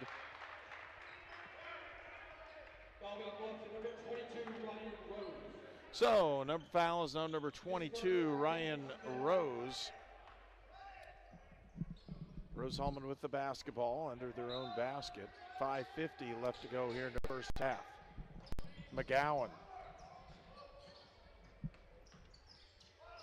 just doesn't have enough oomph to turn the corner on him. Not yet. Willie Bowman pushed away, got lucky with that one. McGowan in the low post. Kick out, nice pass. Good cut by Harden and a great pass. Give Harden the assist and Wirtz the basket. That's great teamwork right there by the engineers on that possession. Stamen they're still trying to get the ball to Cosby. When Cosby runs by, there's at least 2 guys step out towards him every time. You see the matchup right here, though? Was a Chaplin on him? Yep. Okay, just isolate him. I wouldn't, just like that. Shots up, elevated, no good. Rebound to Chaplin. Have some numbers. Chaplin looks at it, pulls it back up. Wirtz. And again, Chaplin for 3, squares up, got it. That's Max Chaplin for 3. Second one of the game. This is a young man that can flat out drain it. 30-13. And Rose-Hulman came to play today. Stamen for 3. He'll put the shot up, no good. Rebound to McGowan. Harden will walk the ball up the floor at 4:30 left to go here in the first half. Trying to get the double screen. They're trying to isolate on the inside. They give it to Wirtz on the low post. Wirtz, cross-court pass. Chaplin open for 3. Ooh. Really good offense. He just couldn't get the shot down. Yep. Again, 30-13 is our score. Rose-Hulman with the lead. A lot of screens, a lot of shoving in those screens going down through the middle of the lane. Bruns to Stamen. Cosby, and that's who they want to go with. Yeah, no screen. No screen. No. They go the screen, it just slows everything down. Oh, my goodness. Oh, it's a block? They're going to call it block. No! He was well outside the circle. McGowan, and they say he slid underneath, but there wasn't a shot. If there's not a shot and he slides under, that's nothing. So there was not a shot on it. Timeout on the floor. We'll take one as well. Rose-Hulman leads 30-13. Here at Moss Field Properties, Indiana Land and Lifestyle, we know dirt. Last year, this piece of property produced 50 acres of beans. It's a little low on nitrogen, and the pH is 6.8. Oh, and they also had cattle on here. When it comes to knowing your ground, isn't it important to have a realtor who does as well? And that's no bull. For all your Indiana land needs, check us out at indianalandandlifestyle.com. We are your Indiana land specialist.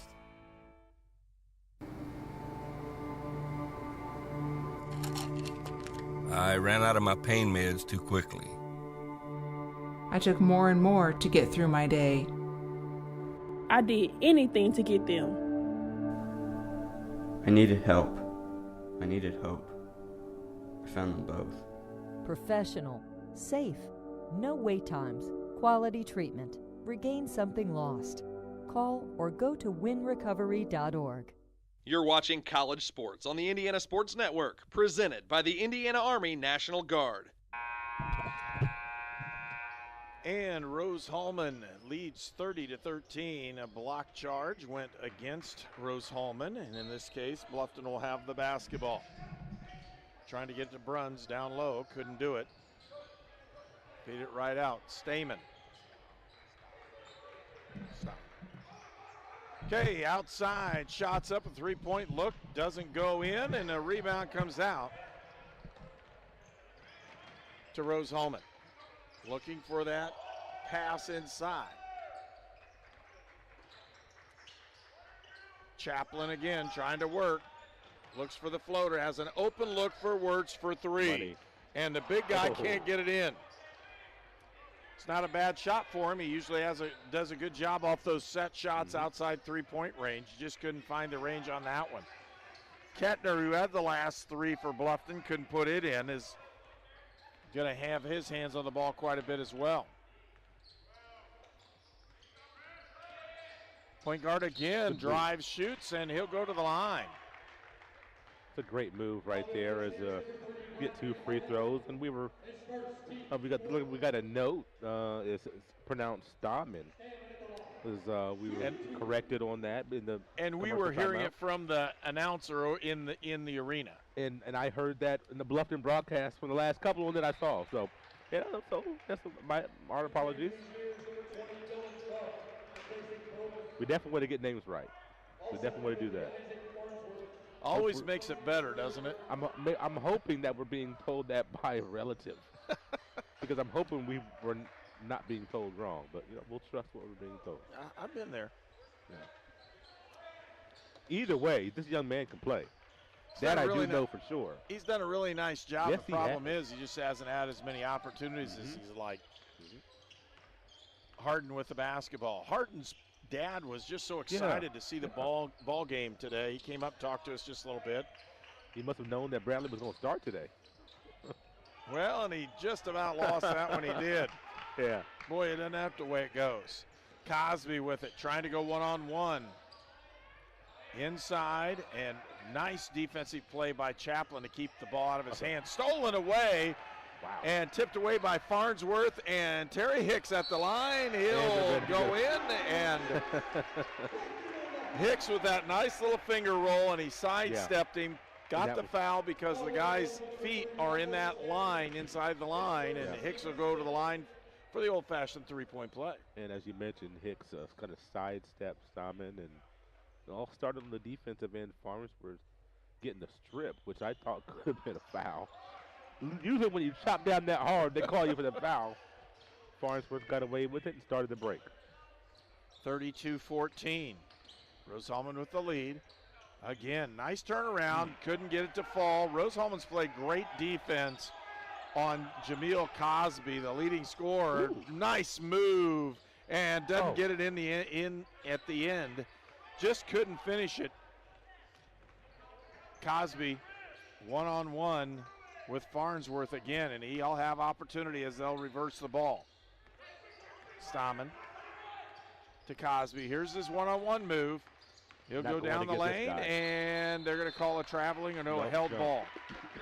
You don't want to go one-on-one on Farnsworth. If you can't, you're not going to turn the corner as easily, and you're not going through him or over him. So that's not quite the matchup that you'd want to get. And then Hicks with the help. To kind of provide that wall there. Put it up to Bruns. Cosby is frustrated. You can just see his body language there. And Rose has done a really nice job. There he is again, 2 points. Well, I tell you, it's just a tough customer right now. He's really helping to, keep them in any kind of proximity. Duff, Harden, and Hicks. Hicks trying to drive, doesn't get the job done. Farnsworth pulls up, got it. Farnsworth loves to go to his left on that little pull-up. Another one of those Fort Wayne products, and this is a young man that is just a tough customer in a good sophomore class. 34-16. Yeah. There it is. They got him loose. Matter of time. Jameel Cosby puts a three-pointer in. 34-19. Now he's got 8 points in the half. About 12 seconds difference in the shot and game clock. Feed inside. Hicks looks, pump. He's go up, big fella. He puts it up, can't get it. Yeah, what there? Yeah, boy. Now you got a one-shot situation for Bluffton. Has a great defensive possession. Now let's see if we can do here on the offense. And Bluffton has kept it close enough. They had a chance to blow this thing out here within the last 4 minutes, and they didn't do it. Good foul. Quick foul. Yep. Last one to give. You had one to give. Oh, no, excuse me. That was not one to give. Oh, yeah, it is. Okay, yeah. Yeah, it is. 6 seconds left to go in the first half. Ram comes in for Duff.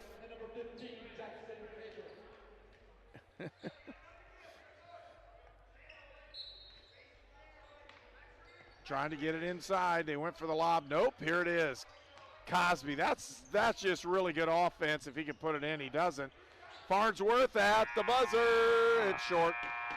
And we'll go to halftime. A 15-point lead for Bluffton. It's 34-19. And we'll be back for your halftime show on Indiana Sports Network. I need a Mocha Crunch Blast, please.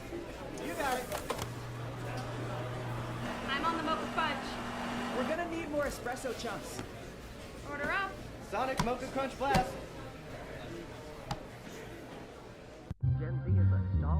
The news says Gen Z is struggling. I've got news for them. I wait tables, but last week I built a field hospital. I put out a forest fire. I stopped 1,000 attackers. And a natural disaster. I've saved lives. And led a team on patrol. I serve. Well, I go to school full-time. While I work full-time. The greater the challenge, the stronger we become. Wherever life takes you, whatever stage,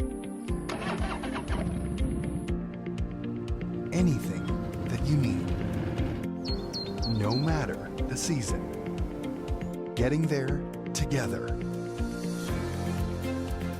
We are ready when you are. Crane cares. This game is presented by the Indiana Army National Guard. It's time for the halftime report on the Indiana Sports Network. Walt, when you look at this one, you're looking at, again, Rose-Hulman needed to come out and take control of the ball game. They did, but they just couldn't get that lead over 20. They got it to 18, and the lead now stands at 15. Bluffton is fighting and trying to come back on Rose-Hulman. Both teams have used a multitude of players. Yeah, they have. And, you know, you're looking at this when it's a lot of players playing, and, you know, we'll see what kind of settled in the second half if Coach Rusty Lloyd finds a set of 5 guys that he thinks are playing a little bit harder, a little bit better. But right now, you can see both teams are still in transition, trying to find what players they really want to play to try to win a ball game. Well, both of these teams are teams that will, you know, play 10+ players in any game in most games, and so to see that many guys play the first half, that doesn't really surprise me on either end. How many of them will play in the second half for both teams? That'll be interesting to see. But like you said, Rose-Hulman couldn't quite put Bluffton away. They got him to double-digit leads the majority of the half.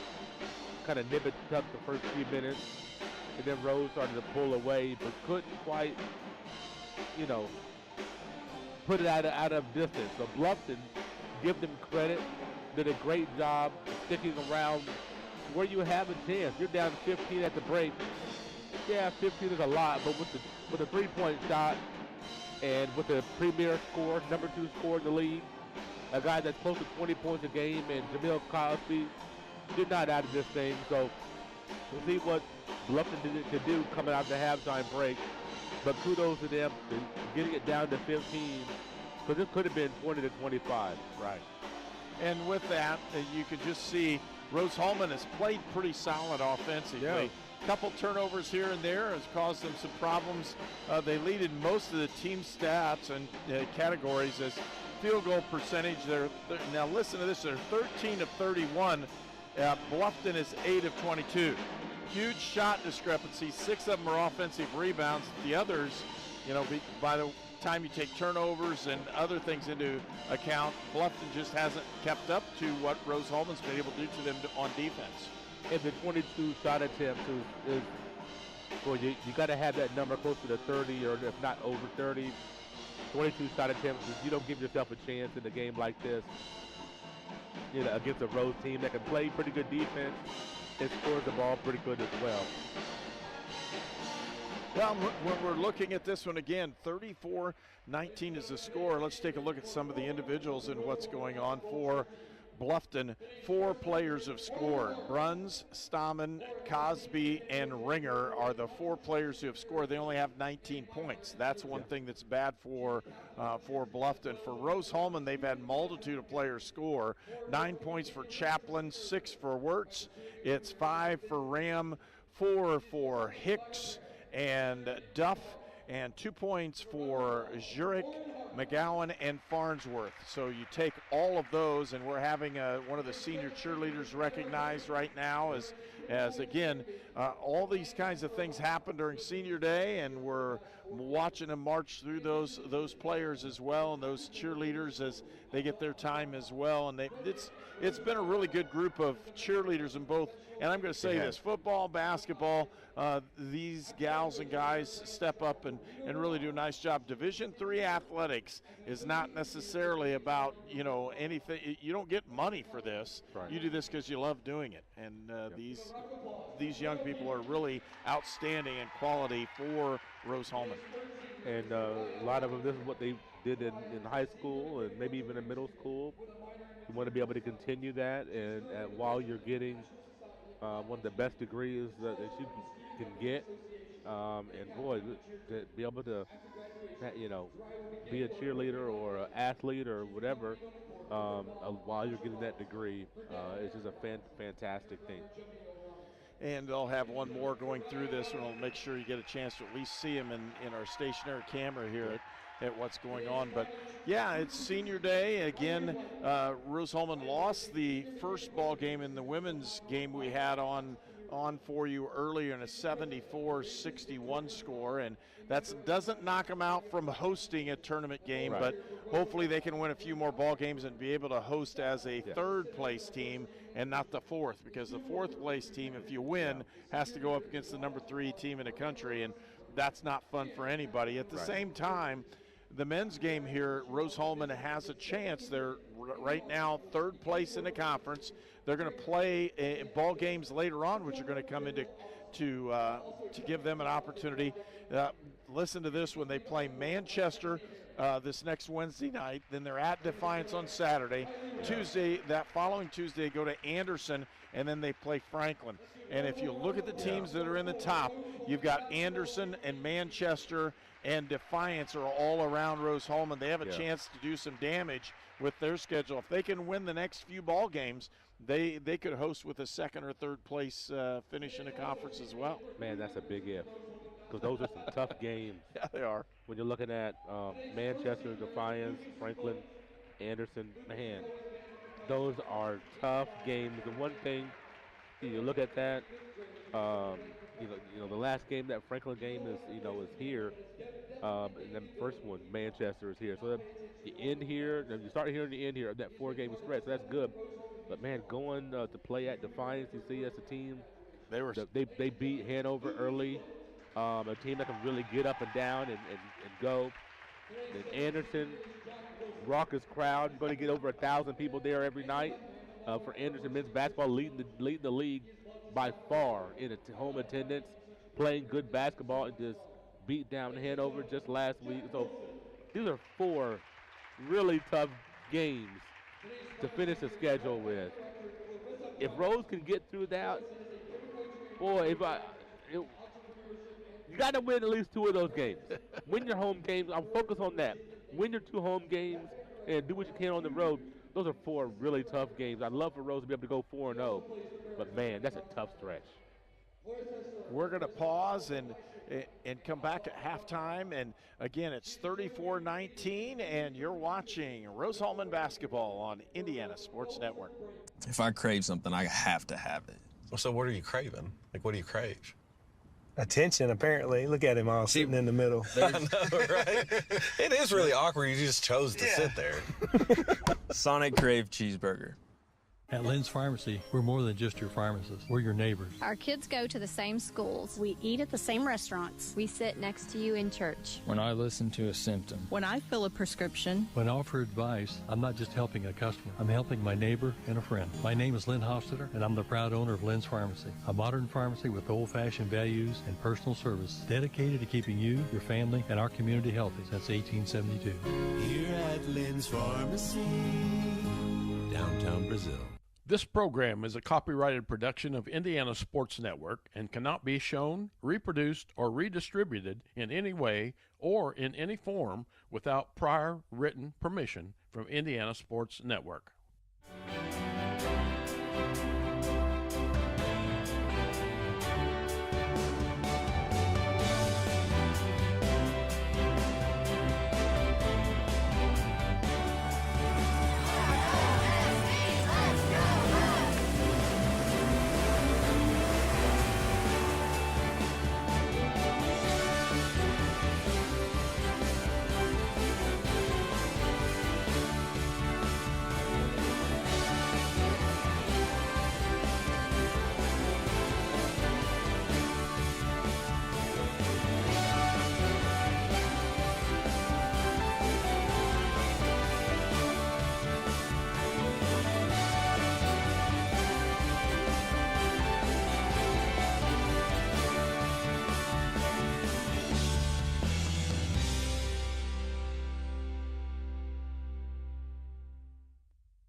So what do we do before we cross the street? We look both ways for cars.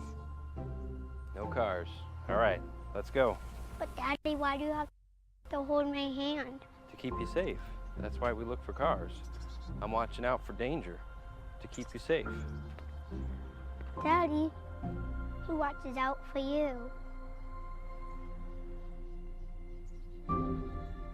Protect your family and loved ones with Micah Bonomo. I need a Mocha Crunch Blast, please. You got it. I'm on the Mocha Fudge. We're gonna need more espresso chunks. Order up. Sonic Mocha Crunch Blast. You are watching HCAC men's basketball at Rose-Hulman on the Indiana Sports Network. And we really haven't talked about the snow. Isn't that a wonderful thing today? How about that? First time, and when I talk about snow, it was a brutal day. I'm so glad we didn't have to postpone this ball game to tomorrow. Yeah. Just give an opportunity for things to get back to kind of normal in this one. There was a talk about it. Bluffton said they could make the road trip. Good roads basically on I-75 and down over through Indianapolis and getting here. But it's nice we had a chance to play this one because it was really close to getting pushed back. It really was. And, get this in and hopefully get a split here today and two really pivotal matchups, two really important games. And we want to keep the kids on schedule. That's nice to keep them on schedule, to keep their, we didn't get the Wednesday game this week, but at least get the Saturday one and then hopefully be on schedule for next week. Back to Wednesday, of course, we have some Tuesdays and some Fridays coming up, but you want to be at least back on schedule. Well, and with everybody trying to do that, most of Indiana was shut down, especially this area, for the last 3 days, and kind of waiting on the storm on Wednesday, and then Thursday and Friday it hit, and it was pretty brutal for a while. I know where I lived, it was over 14 inches and blowing and drifting, and everybody was warned to stay off the road or you get a ticket, that kind of thing. I'm just glad we got a chance to play this one, and I know the kids are too here at Rose-Hulman. It's getting closer to that finals week. It is. And that's another thing that will happen. Do you know what that is exactly? Yeah, it's supposed to be not this next week, but the following week, and that's they're supposed to have those finals really during this push right at the end. The Franklin game will be held on a Friday, The Anderson game is held on a Tuesday. They changed that, and part of it is because of finals week and things going on that way for Rose-Hulman. So it's a big opportunity for these guys to make sure that they collect the grades they need to continue their studies and do it in the best fashion possible. And we've had multiple academic All-Americans out of the Rose-Hulman players that we've had in the last 5 years. And the reason why is because they're just really good at the studies and the things they do. A high academic school, ranked #1. And yeah, 2 of our ball players they talked about graduated 3 years from here.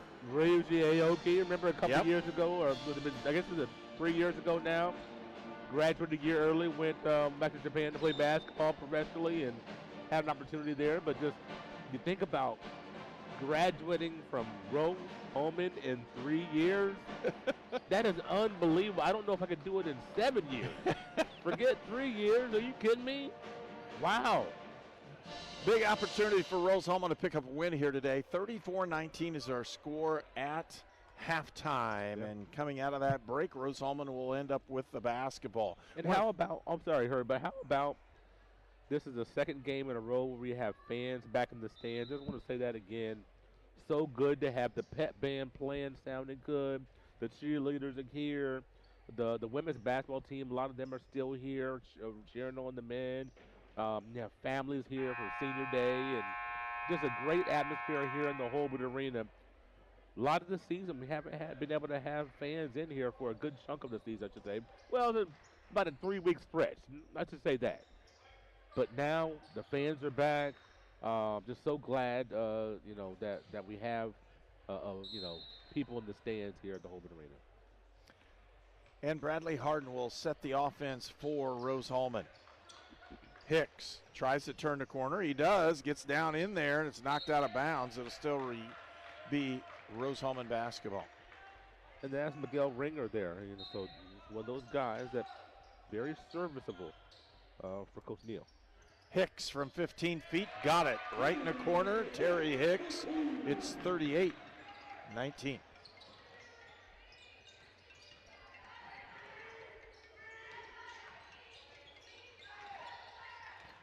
With it on the outside, shots up in the corner. A three-point shot goes in this time from Mike Kettner, the junior from Minster, Ohio.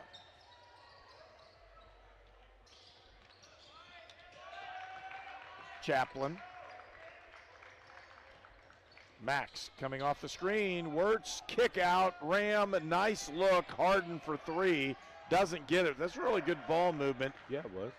We've seen multiple possessions today where we had really good ball movement for the Engineers. 36-22 is our score. Cosby down the lane, puts the shot. No, he pulled it back out. That's a really nice move on the inside for number 40, and Miguel Ringer. 5 points straight for Bluffton now, down to 12. And again, that's the difference. Chaplin feeds down in the low post. It's Hicks. Hicks hooked him, got it up, and he should have shot that one. Had an opportunity. Turnover will give the ball to Bluffton. Lead pass to Bruns. They've led him too far. That was a big turnover there for the Engineers to get that one turned over, because they were getting ready to get this down to 10, maybe 9, and force Coach Lloyd to call a timeout, or at least make him think about calling one. Harden trying to run the offense, set it up. They'll give it to Wirtz. Backdoor cut. Chaplin pump, kick. Chaplin again off the board, and 1. He'll go to the line. Boy, there's a nice way to kind of stem the tide, to push that lead back up for Rose-Hulman. And Bradley Harden, getting it down to Max Chaplin, who this is a young man that has really found his way into the starting lineup, finally got there, and they just can't take him out of it because of his scoring prowess. 90% from the free throw line basically this season, number 1 in the league. Lead the team in scoring, and just does a great job for Rose-Hulman. With the drive, Cosby on the inside. And he changed his shoes. Wait a minute. Who? And Chaplin doesn't have the shoes on today. No, he doesn't have the sparkle or the fluorescent shoes on. What's up with that? I don't know. It must be the issue. It's 39-27. Again, Bluffton has cut the lead from 18 down to 12. Ram trying to get open off of Cosby. Outside, Chaplin for three, and Max lights it up one more time. Yeah, that's 6 in a row for Chaplin. That brings him to 15 for the game, leading all scorers. Max Chaplin with the assortment of shoes, going with the Adidas today. I'm going to have to find out the story on that. Man. He's not wearing Chucks, and there's a slip. Travel. It's unfortunate. Good sportsmanship there for Worst to help Ringer up. Just slipped on the floor there. A little wet spot. Vuk Juric into the ball game, replaces Trey Wertz. All season long, we've been talking about Max's shoes. Nobody has these, and then we see, was it a young man from Anderson? Their leading scorer had the same shoes on. Yep. So now Max says, okay, get out of that. So I found someone with my shoes on. Maurice Knight, thank you for the help there. Maurice Knight had those shoes. And Harden off the glass. And he's calling that one right in front of his dad. How about that? Dad comes in, you get the start. You get a big shot from Alexandria, Virginia. And again, drive. Cosby will go to the line. He'll shoot 2 shots. 44-27 is our score. I want to thank Crane Credit Union, Goshen H&R Block, the Hamilton Center, Indiana Army National Guard, Indiana Farm Bureau Insurance, and Micah Bonomo. Lynn's Pharmacy, Mossy Oak Properties, Sonic Drive-In, Sponsler Insurance, Union Health, and York Automotive. Transportation for Indiana Sports Network is provided by York Automotive with 5 locations in Brazil, Greencastle, Crawfordsville, and Plainfield.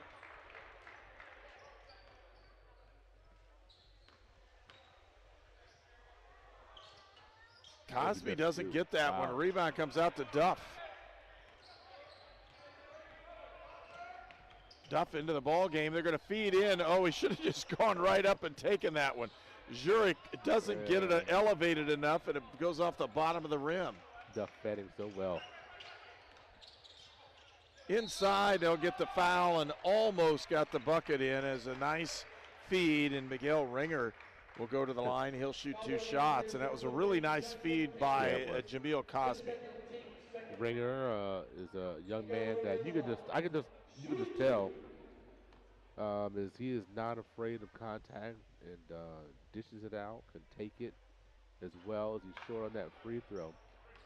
But you look at Ringer and then Duff, you just watch these guys with his good hair, head of hair flowing all over the place, man. Ringer gets a second one. That wasn't what I was looking at. I was looking like he looks like he could play like some kind of a linebacker. I agree. He's got the size and the athletic ability to do it. Mm-hmm. Ball rotation. Kabrick feeds. Jurek down the post. He doesn't have anybody. Cross court, gives it up. Duff on the drive. In the middle of the lane, fadeaway, can't get it. Rebound. They're going to call a foul. They say Jurek went down because of a foul. Yeah, and Dylan Dove didn't make that shot, but get it to that mid-range, and he's usually money media timeout. And we'll take that timeout, 44-28, when we return for more on Indiana Sports Network. It's tax time. You need a professional with decades of experience. You need Goshen H&R Block. Nothing is more important than getting your taxes done quickly and correctly, up close and personal, by people you know and trust.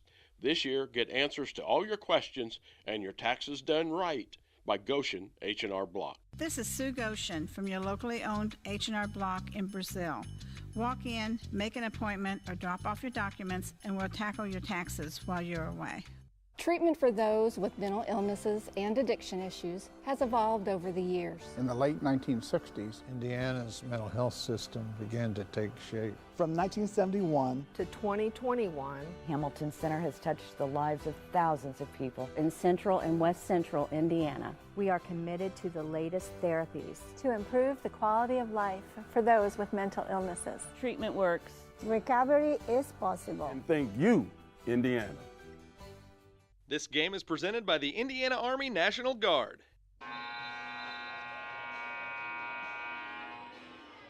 44-28. Rose-Hulman with the lead as we'll break the huddle.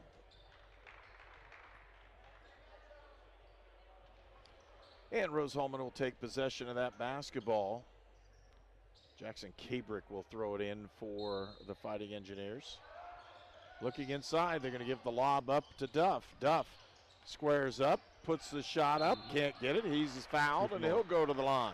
Yeah, he just got from that cross match from a couple of screens there. Cosby just can't cover Duff down there in the post. Duff knew it, went up strong, gets 2 free throws. Dylan Duff puts the first one in. Duff, a young man from Fort Wayne with a Snyder, one of those couple of young men from Snyder that we have in our sophomore class, along with Isaac Farnsworth. 46-28, Rose-Hulman with the lead. Kettner gave it up to Cosby, tipped out. He just can't by find Bruns. it today. No. Typically, Stoneman with the drive. He'll scoop it up. Almost got it in. Typically, that's a shot. Top of the key is going to go down for Cosby right now today. Just 3 for 10. 1 for 3 from distance, as he just can't find the mark. Unfortunately for Bluff, as he is just a young man that's always filling it up. But Rose-Hulman doing a good job chasing him around. Stoneman though has picked up the pieces. He now has 11 points to lead his team. Substitutions in for Rose-Hulman. As you see Willie Bowman checking into the lineup.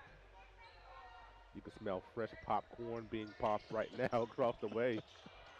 Smells good, doesn't it? Yeah, it does. Man, golly. Kettner takes that 3-point opportunity, Bruns, and he's fouled. Oh, Duff, you know you fouled him.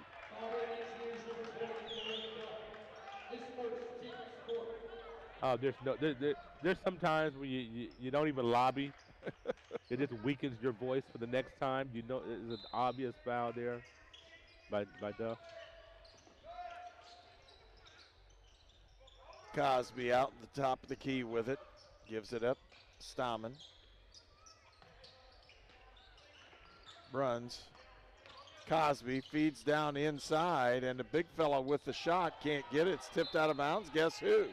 Yeah, I'm really surprised that Cosby gave that up. I know that he's not on today, but him having a step at the elbow is a better shot than anything that he's going to get after that. So I'm really surprised. Now with just 2 seconds on the shot clock, no, they put it back up to 20. Okay. I'm Gave a surprised warning on Duff for something. Well, might have talking too much, possibly.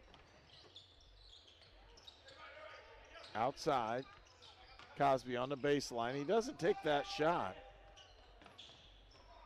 Kettner back outside again. Stoneman working up the screen, lost it with the drive, and there's a foul, actual one, as Bowman hammers him pretty good, and Miguel Ringer goes to the line one more time. I think Ringer delivered more contact on Bowman than Bowman did on Ringer. I'm not saying that Ringer was off as a foul. He's a physical customer. Whatever contact that Bowman hit, he didn't hardly feel that. Ringer's a tough dude. I agree with you, man. That's a linebacker, right? I don't know what he played in high school. I don't know. Defensive end. I could see him as a defensive end, too. Either one. I was going to say the same thing. If he didn't play high school football, I'll be stunned. He looks like the specimen right there. Good ball movement. Rose-Hulman breaks the pressure. From Bowman Cincinnati also, they love their football there. Chaplin to Duff with the drive. They're going to call the offensive foul. That's a really good defensive play. Now the Duff has got to stay away from the official.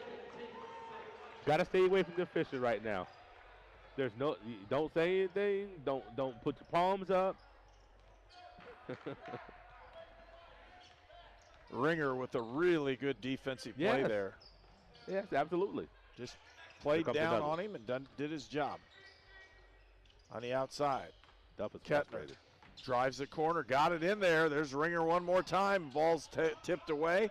Open look for Bruns. He puts it up and in. So Bruns sticks that one in the hole from three-point range. Marcus Bruns. Duff with the basketball again. Chaplin. Bowman from way outside, and he. Oh my! How did that not go down? Wrong hemisphere. That's about it, because it was rolling around there for a while. Nice play and a foul on the inside by McGowan. Boy, how about Ringer? McGowan having inside position. Ringer just went over his back in a legal way without getting the contact, got the rebound. And the lead's cut to 12. Yes, again, last time it was cut to 12, Rose-Hulman went on a little bit of a run. Let's see what Bluffton can do here. Down 12 once again. Hicks is running to go into the ball game. 17 fouls on Rose-Hulman in 6.5 minutes. Well, Bluffton shooting free throws. The rest of the ball game. Yep. Could be big. 46-34. And again, Ringer at the line. He'll put the first one up and in. The last 3 minutes have been owned by Ringer. Yes. Both ends of the floor. Yep. 100% agree. All of a sudden, he just turned it on. And again, they're still missing. If Bluffton had a guy that was about 6'8" in the middle, Ringer at a 4 spot would be a pretty good player. Here goes the low pressure. Stolen away. Bruns for 3. Can't get it. Tough one. Lead pass is available. They get it up to Hicks. They have Duff on the post, and they didn't give him the ball. Outside, it's Harden. Working on Kettner. Harden with the drive, kick out, Chaplin for 3. He likes that one, but it didn't go, and the rebound comes out to Bluffton. Now I got to get a stop. Stomman looks inside. Guess who? It's Ringer. Reverse layup. He gets it up and in. Lead is single digits. I would think about a timeout here, Herb. Coach Rusty Lloyd going to let his team fight through it. Got to get a good shot here on this possession. From 18-8, stolen away. Stomman with the ball. Kettner drive and stolen away by Hicks. They got a 2-on-1 if he hustles. Oh, put it between his legs too. Rose-Hulman with the basketball. 12-16, they lead by 8. Two pretty poor transition opportunities there. One for either team, a net result of 0, but Rose with the ball up 8. A couple more substitutions coming in. Finch, number 34, comes in. That's Nolan Finch, and number 5 is Keegan Owen. Ringer shouldn't sit down very long. Give him a minute or two, get him back in here. Chaplin from the corner, doesn't get it. Rebound to Hicks, goes straight up. Good block from behind off of Hicks, though, they say, going the other way. That out-of-bounds play to Chaplin on the baseline, they love to run that, got a good look. Chaplin's missed the last 2. Those are shots that he normally knocks down. This is the way it goes sometimes with Rose-Hulman. Once again, if you can get a stop, that's going to be key. We're going to have some conversation here at The Big Finish sales event is on now at York Chrysler Dodge Jeep Ram on US Highway 40 in Brazil. Choose from over 500 new and certified pre-owned vehicles today. This month only, lock in 0% financing and no payment for 90 days. New Jeep Cherokee as low as $229 per month. New Ram 1500, $359 per month. Or sell us your vehicle for top dollar. Unwrap the savings at YorkCDJRBrazil.com. Stop by today and we'll show you why we're not number one, you are. Bluffton with the basketball. An 8-point Rose-Hulman lead. They've cut the lead from 18 down to 8. Cosby, feed inside, has a really good offensive play, and they couldn't get it. Duff saves it, gives it up to Wirtz. Harden had a backdoor cut. with a drive, kick outside to Duff. That was not a good pass. Duff had an opportunity for a 3 and didn't get a good delivery there. Looking for the screen, crossed him. Pull up from 10, can't get it. Tipped around, picked up. And a nice defensive play there by Keegan Owen. Watch Cosby. Cosby, oh, that's a potential carry. With the drive, kick out, open look for Owen. He got it. Now can we get a timeout? 5-point Rose-Hulman lead. Nope, no timeout. Harden with the basketball.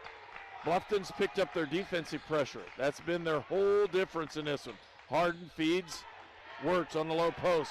Trey, short jump hook, got it. 48-41. And timeout's called. No, it's not. I thought he was going to call it. He ran over there. He wanted to hear the play, I guess. I guess. First time I've seen somebody dribble all the way across the court to the coach and then stand and watch. Somebody is a three-point shooter. Can you tell who it is? Yeah. It's number 5, Keegan Owen. That's why he's in there. He took another one, just barely missed it. 48-41. Chaplin thought better off the drive. Open look for Harden. Takes the three-point shot, can't get it to go. Rebound comes out to Bluffton. The collective groan as Rose-Hulman fans wanted to explode after a big three-point knockdown there. Let's see what we can do on the defensive end. Well, Rose-Hulman has the advantage on the low post, and if they don't take it in this one, something really going on here. Stahman with 10 seconds on the shot clock. They'll give it to their big gun. Cosby, three-point, dead on, didn't get it. Rebound to Bluffton. Stahman with the shot clock being reset. Bruns. Stolen away by Hicks. Lost ball. Everybody's after it. And stolen away. Wow. Hicks feeds it up. Chaplin for 2. Wow, what a big turnaround there where it could have been almost a foul with Harden jumping on the back of a player close to that. And ended up getting a breakaway situation for Chaplin. Stahman trying to work on the offensive side. Again, Keegan Owen. There's the guy going down, and they got the block shot, but foul underneath. And with that, a timeout. Rose-Hulman leads by 9 on Indiana Sports Network. Hey, this is Todd Hine with LaborLink. The federal unemployment benefits have ended. However, there has never been a better job market in history. This puts you in an incredible position. Go to golaborlink.com and apply now. We have many jobs available, but they will fill up fast due to demand. Hey, take advantage of the job market and start work right away with LaborLink.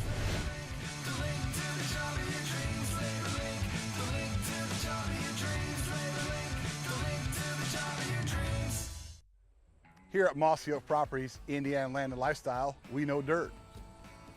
Last year, this piece of property produced 50 acres of beans. It's a little low on nitrogen, and the pH is 6.8. Oh, and they also had cattle on here. When it comes to knowing your ground, isn't it important to have a realtor who does as well? And that's no bull.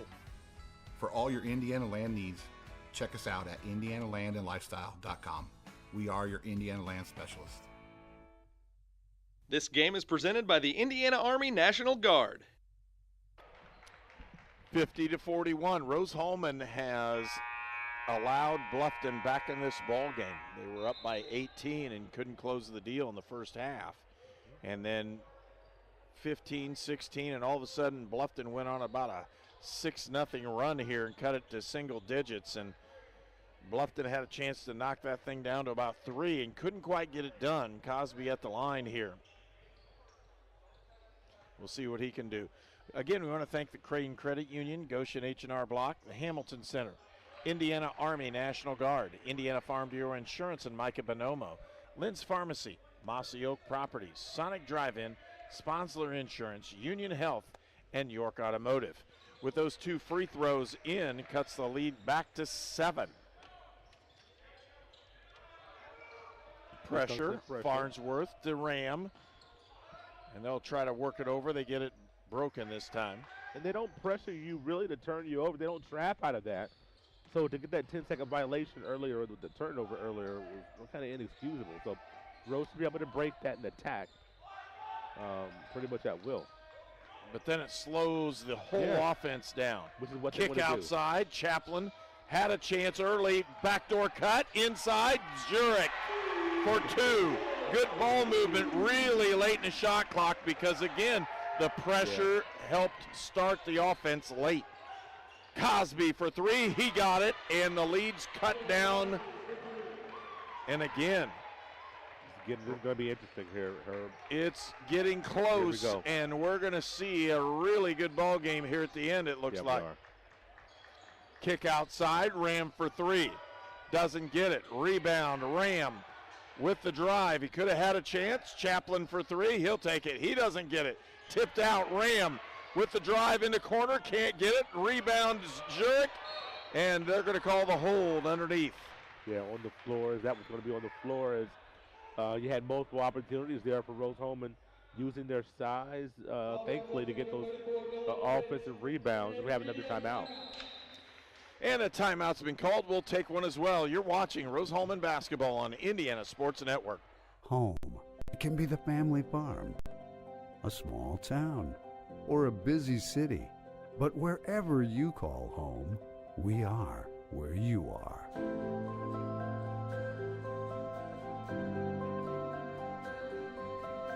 Ready to serve you and your family with compassionate health care of the highest quality.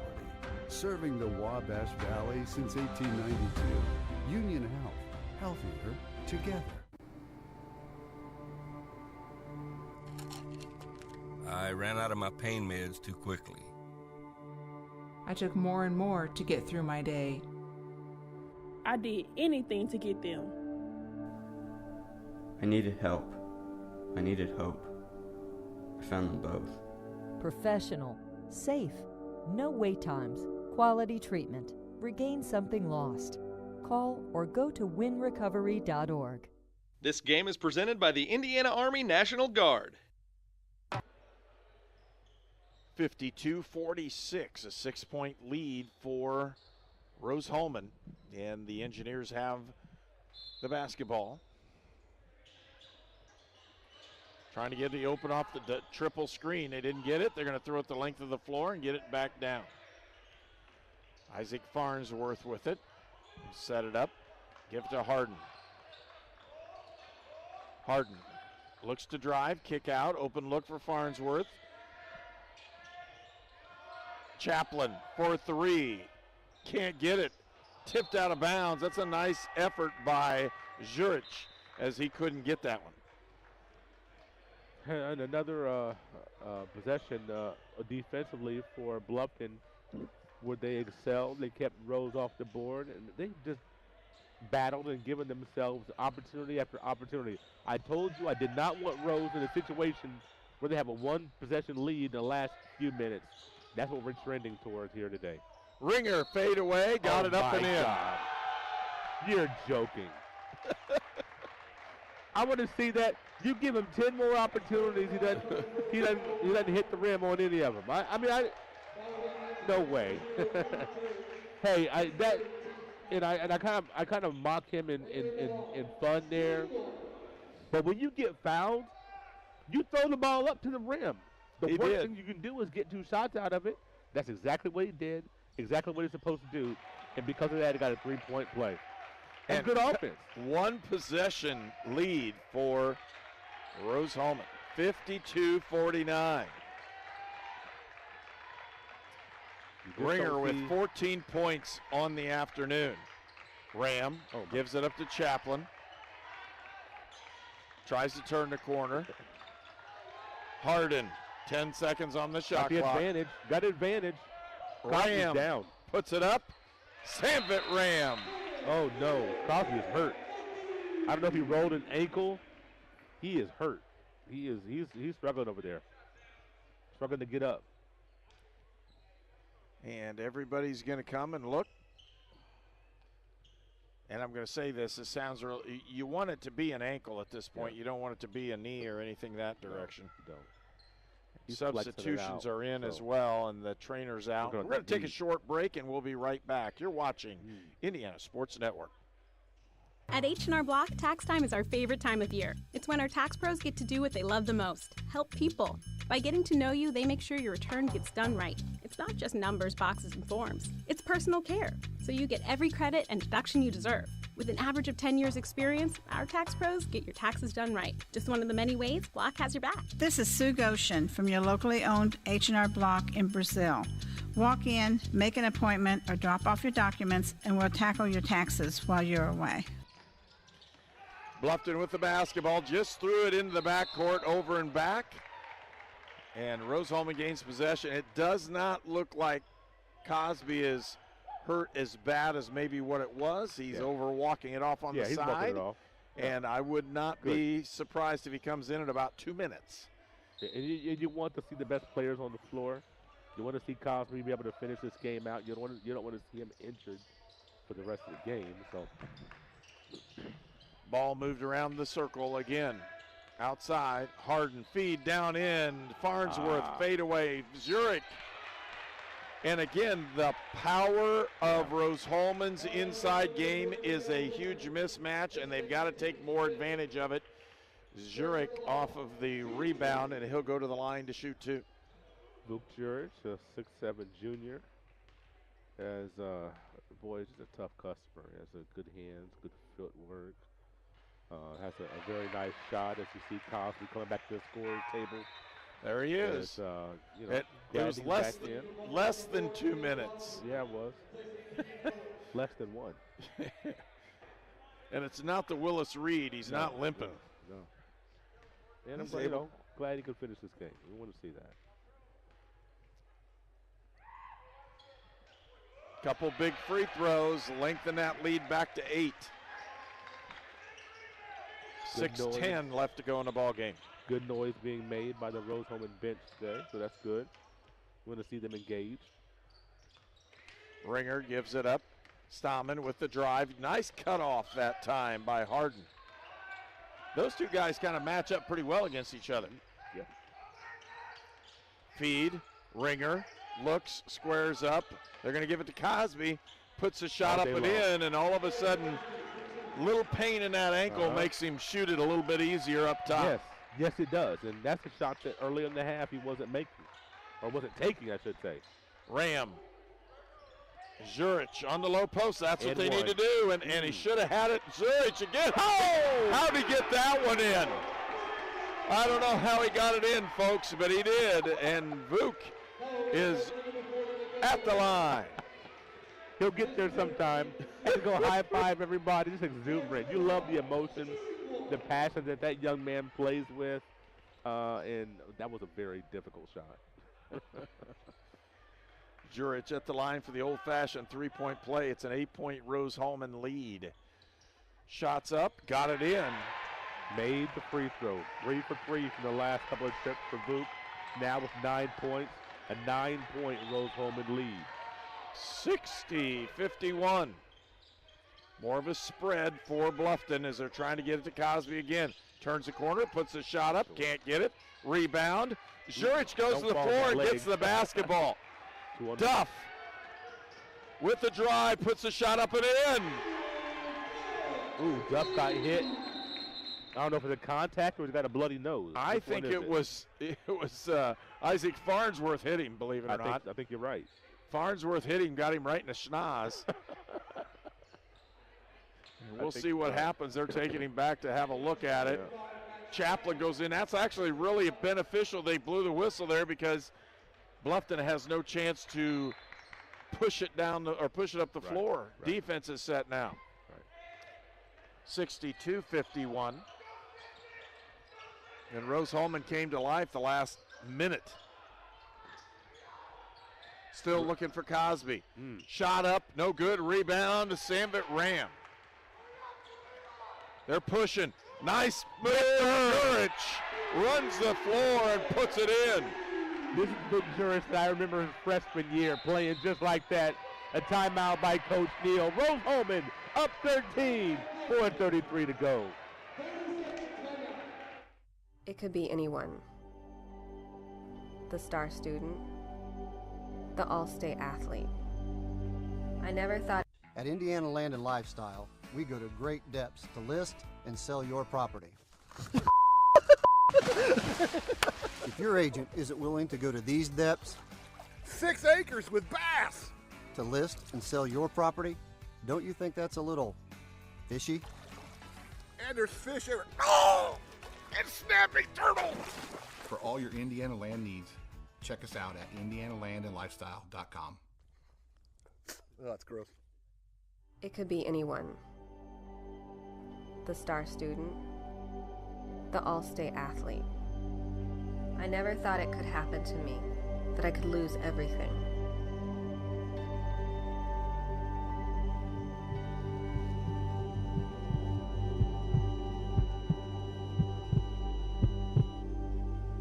I found help, I found hope, I found recovery. I regained something lost. You're watching College Sports on the Indiana Sports Network, presented by the Indiana Army National Guard. 64-51, Vuk Juric off the bench with 11. Second player in double figures for Rose-Hulman. Chaplin has 17.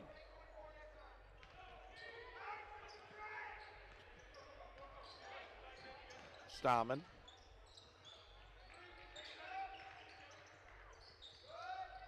Kettner back outside to Bruns for three. Puts it up, can't get it. Block out, gives Ram the opportunity for the rebound.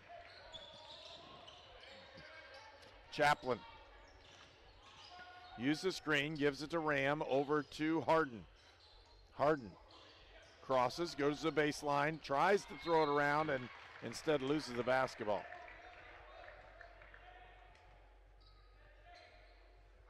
Four minutes left to go in the second half. They're going to run the weave outside with the guards. Bruns again puts a shot up and in. Finally got one to drop there. They've had a number of shots that just, rim out lately. 11-point Rose-Hulman lead. 3:35 left to go in the ball game. Ram uses the screen, had an open inside, good ball reversal. Chaplin open for three, can't get it to go, and the rebound comes out, and they're going to call the foul off the rebound. Yeah, good fight by Cosby to crash down and get that rebound. Timeout on the floor, we'll take one as well. 3:21 left to go in this ball game. The Big Finish sales event is on now at York Chrysler Dodge Jeep Ram on US Highway 40 in Brazil. Choose from over 500 new and certified pre-owned vehicles today. This month only, lock in 0% financing and no payment for 90 days. $29 per month. New Ram 1500, $359 per month. Or sell us your vehicle for top dollar. Unwrap the savings at YorkCDJRBrazil.com. Stop by today and we'll show you why we're not number one, you are. We're not number one. You are. You're number one at York. Wherever life takes you, whatever stage, anything that you need, no matter the season, getting there together. We are ready when you are. Crane cares.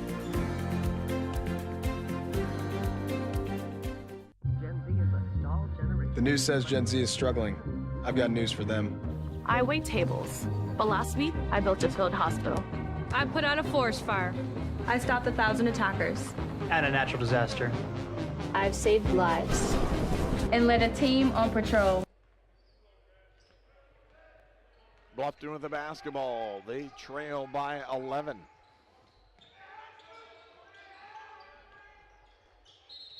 And they're going to call the offensive foul off of the screen. It'll go against Bruns.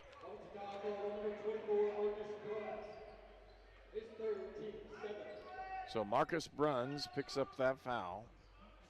11-point Rose-Hulman lead. The clock is the friend for Rose-Hulman. Farnsworth, who's been able to handle the ball pretty well coming in off the bench. Harden looks, cross court, gives it up. Open look at the high post, they missed him. Chaplin trying to use the screen. He'll just try to cross over. Top. Juric, he'll take it hard to the hole and he scores. And there it is, that I've got it, let me get it. And Vuk has played one of his better ball games of the year. He just controls the ball. Foul on the shot. You know, it's what we were talking about during the break. This is the Vuk Juric I remember his freshman season. This is the way he's playing today, playing right now. This is what you want to see. And the young man can do so much for this team. And you see, Rose-Hulman has multiple post players they can go to. And right now, the upperclassmen leading the way, Juric and Wirtz. These two guys are proving to be very formidable and showing some of the young guys how to play the Rose-Hulman way. Almost turned that one over. Tough. You're throwing it back and forth. It's got to get there quickly. Harden kicks it out. Chaplin. And they'll pull it out and run some clock. Clock is your friend. 66-55, a 9-point lead. Excuse me, an 11-point lead. Didn't get a Rose-Hulman education, did you? No, I didn't. I hate to tell you where I went, too. That sounds bad. No, you got to be proud of it. Harden with the drive, and he gets held up. He'll go to the line. We've got a moment here. I want to pass on some scores, some pivotal scores here. You look at the way the conference standings have gone. Rose-Hulman trying to get up at that second spot, where Anderson has right now with 9 minutes left. Anderson 61, Franklin 45. So we'll see if they can hold on to that, get a win at Franklin. Hanover has already completed their victory, 85-75 over Earlham. Mount St. Joe's all over Manchester, 97-41. I had to dig in the stats to make sure that was correct. I'm like, oh, mercy. And then Transylvania and Defiance locked up, tied at 67 with a buck dirty to go. Timeout on the floor. Gen Z is a stall generation. The news says Gen Z is struggling. I've got news for them. I wait tables, but last week I built a field hospital. I put out a forest fire. I stopped 1,000 attackers. And a natural disaster. I've saved lives. And led a team on patrol. I serve. Well, I go to school full-time. While I work full-time. The greater the challenge, the stronger we become. You are watching HCAC men's basketball at Rose-Hulman on the Indiana Sports Network. 68-55, Rose-Hulman with the lead. 2 minutes left to go in this ball game. So let's talk about that, Herb. You're talking about, this 13-point lead here. But you were talking about the standings. Manchester, the game behind Rose, we talked about that. They already lost, got beat very badly. That's a team that Rose-Hulman has coming up next. And then Anderson, the team above Rose-Hulman, they could win. They've got a 15-point lead there, as they have a possible 3-point play here by Bluffton.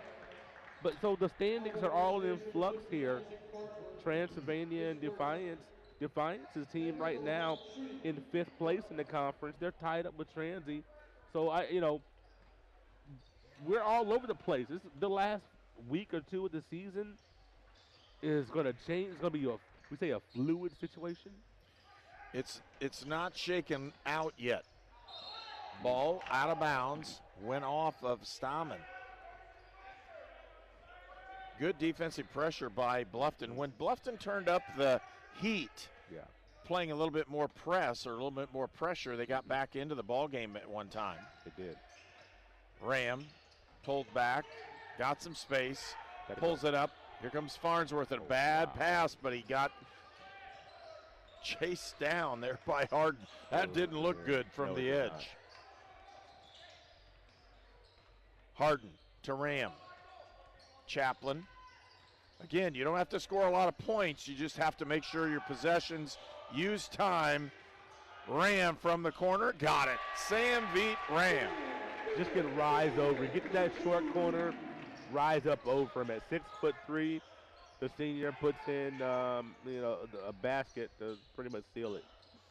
Kettner, who had a nice three-point play early as her last trip down. Vuk with the rebound. Yeah, Jurich, again, playing one of the better ball games he's had all year, especially in the second half.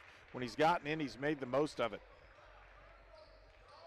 Big win here for Rose today is the team bottom of the conference. You're saying, 1-9, well, Rose should do this and do that. Hey, Bluffton is a team, there's a proud tradition. They play hard. They fight and they claw. So this is a game that Rose had to have.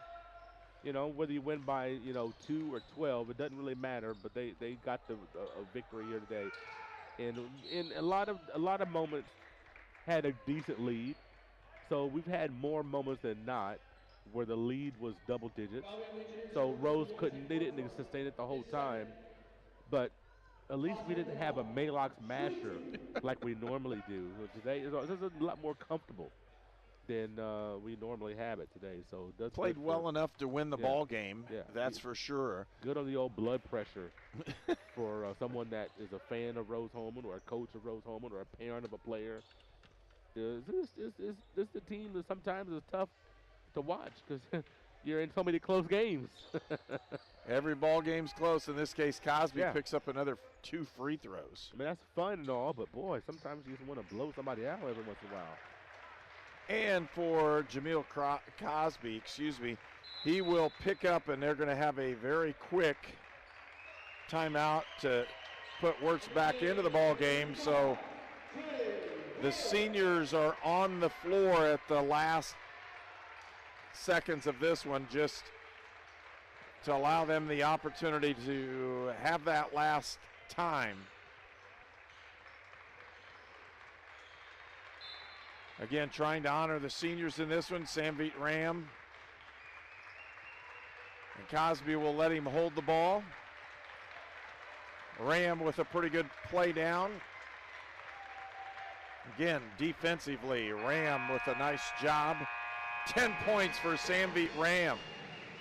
And you'll see the players go through, shake hands, and then there's the seniors. Hugs the coaches. Again, Wirtz getting a chance to play some. Looked pretty good at the opening part because Rose-Hulman had a size advantage on the inside, and off the bench, Vuk Juric, he was the guy that brought the spark in the second half to repel that charge by Bluffton. Right. So our final score is 70-60. Rose-Hulman with the victory over Bluffton. And for Rose-Hulman, it looks like they're going to retain their position of being third place in the conference. Yeah, they will. Anderson probably going to win that game. Hanover's already won. So, in Defiance did beat, I do believe they beat Transy 70-67. I do believe I just saw that. So. But again, we'll kind of see how it all goes with that strength of schedule component in the conference ranks. That's the issue, as Rose-Hulman wants to continue to push and keep that climb in the upper 3. You really want to be in the top 3 in the conference because you get to host, and not only do you get to host the opening round, but you don't have to play the number 1. Well, in this part of it, in the men's side, it don't matter as much. I mean, you don't have a Transy women third in the nation type situation going on. So do you want Hanover? Do you want Anderson? Either one of those are really tough matchups for Rose-Hulman. So I don't know that it matters as much there. Tough matchups. We're here at the end of the ball game. Again, 70-60. Rose-Hulman with the victory. And let's take a look at the scoring. We'll run those down very, very quickly for you and get you out. Of course, we all won today because we got to play the ball game, even in this snowmageddon that we kind of had here. Bluffton leading scorer is Cosby with 19, 14 for Ringer.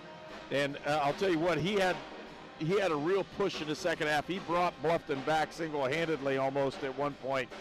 Stammen with 11. So 3 players in double figures. Bruns with 7, Kettner with 6, and Owen with 3. Those are the players that scored for Bluffton.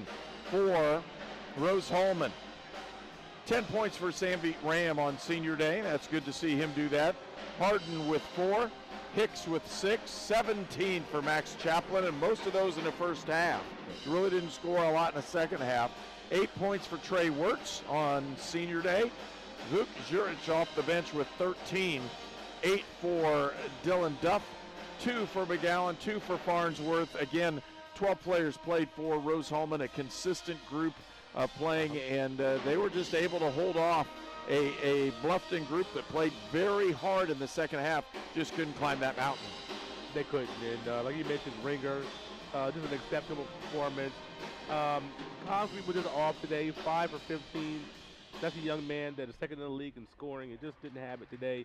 Good defense on him to make him miss some shots, but usually he's shooting a little bit better than that. And so Rose trying to force him into some tough shots. They did the best they could on him. Still, he gets, like you said, 19 points on an off shooting day. But Bluffton just kept fighting, couldn't quite get over that hump, and Rose-Hulman just spurting enough to keep this a very manageable game, around double digits, had double-digit lead a lot of the time, and you needed this victory. You had to have this victory. You get this victory, and now you have Manchester coming in here off of a stinging defeat where they get beat by 50. I don't ever want to play a team that gets beat the game before by 56 points. They should be mad coming in here on Wednesday night. Rose has got to be ready. Another conference battle on Wednesday. And it'll be a tough one. It's Manchester against Rose-Hulman men's basketball. And again, we'll have all the action for you from that Wednesday evening ball game. We'll start on the tip-off at 7:30. We'll be on the air at about 7:15. If you're watching us as well, we're supposed to have Robinson, Illinois at North Vigo on Tuesday evening. And then Wednesday, February 15th, is Anderson and Rose-Hulman. And then Friday, again, Franklin and Rose-Hulman. It will finish out the season on February the 18th. A lot of basketball, and it's kind of condensed here towards the end. That's right. And hopefully Rose-Hulman will have a chance to be in that top 4, host a ball game here in either men's or women's, or both. Yeah. As it looks right now, they both are in position to host part of the tournament. The tournament was expanded to 8 teams instead of 6, and that's why that will take place. Again, we're glad you joined us. Rose-Hulman defeats Bluffton 70-60, and we'll say so long and drive safe. This game is presented by the Indiana Army National Guard.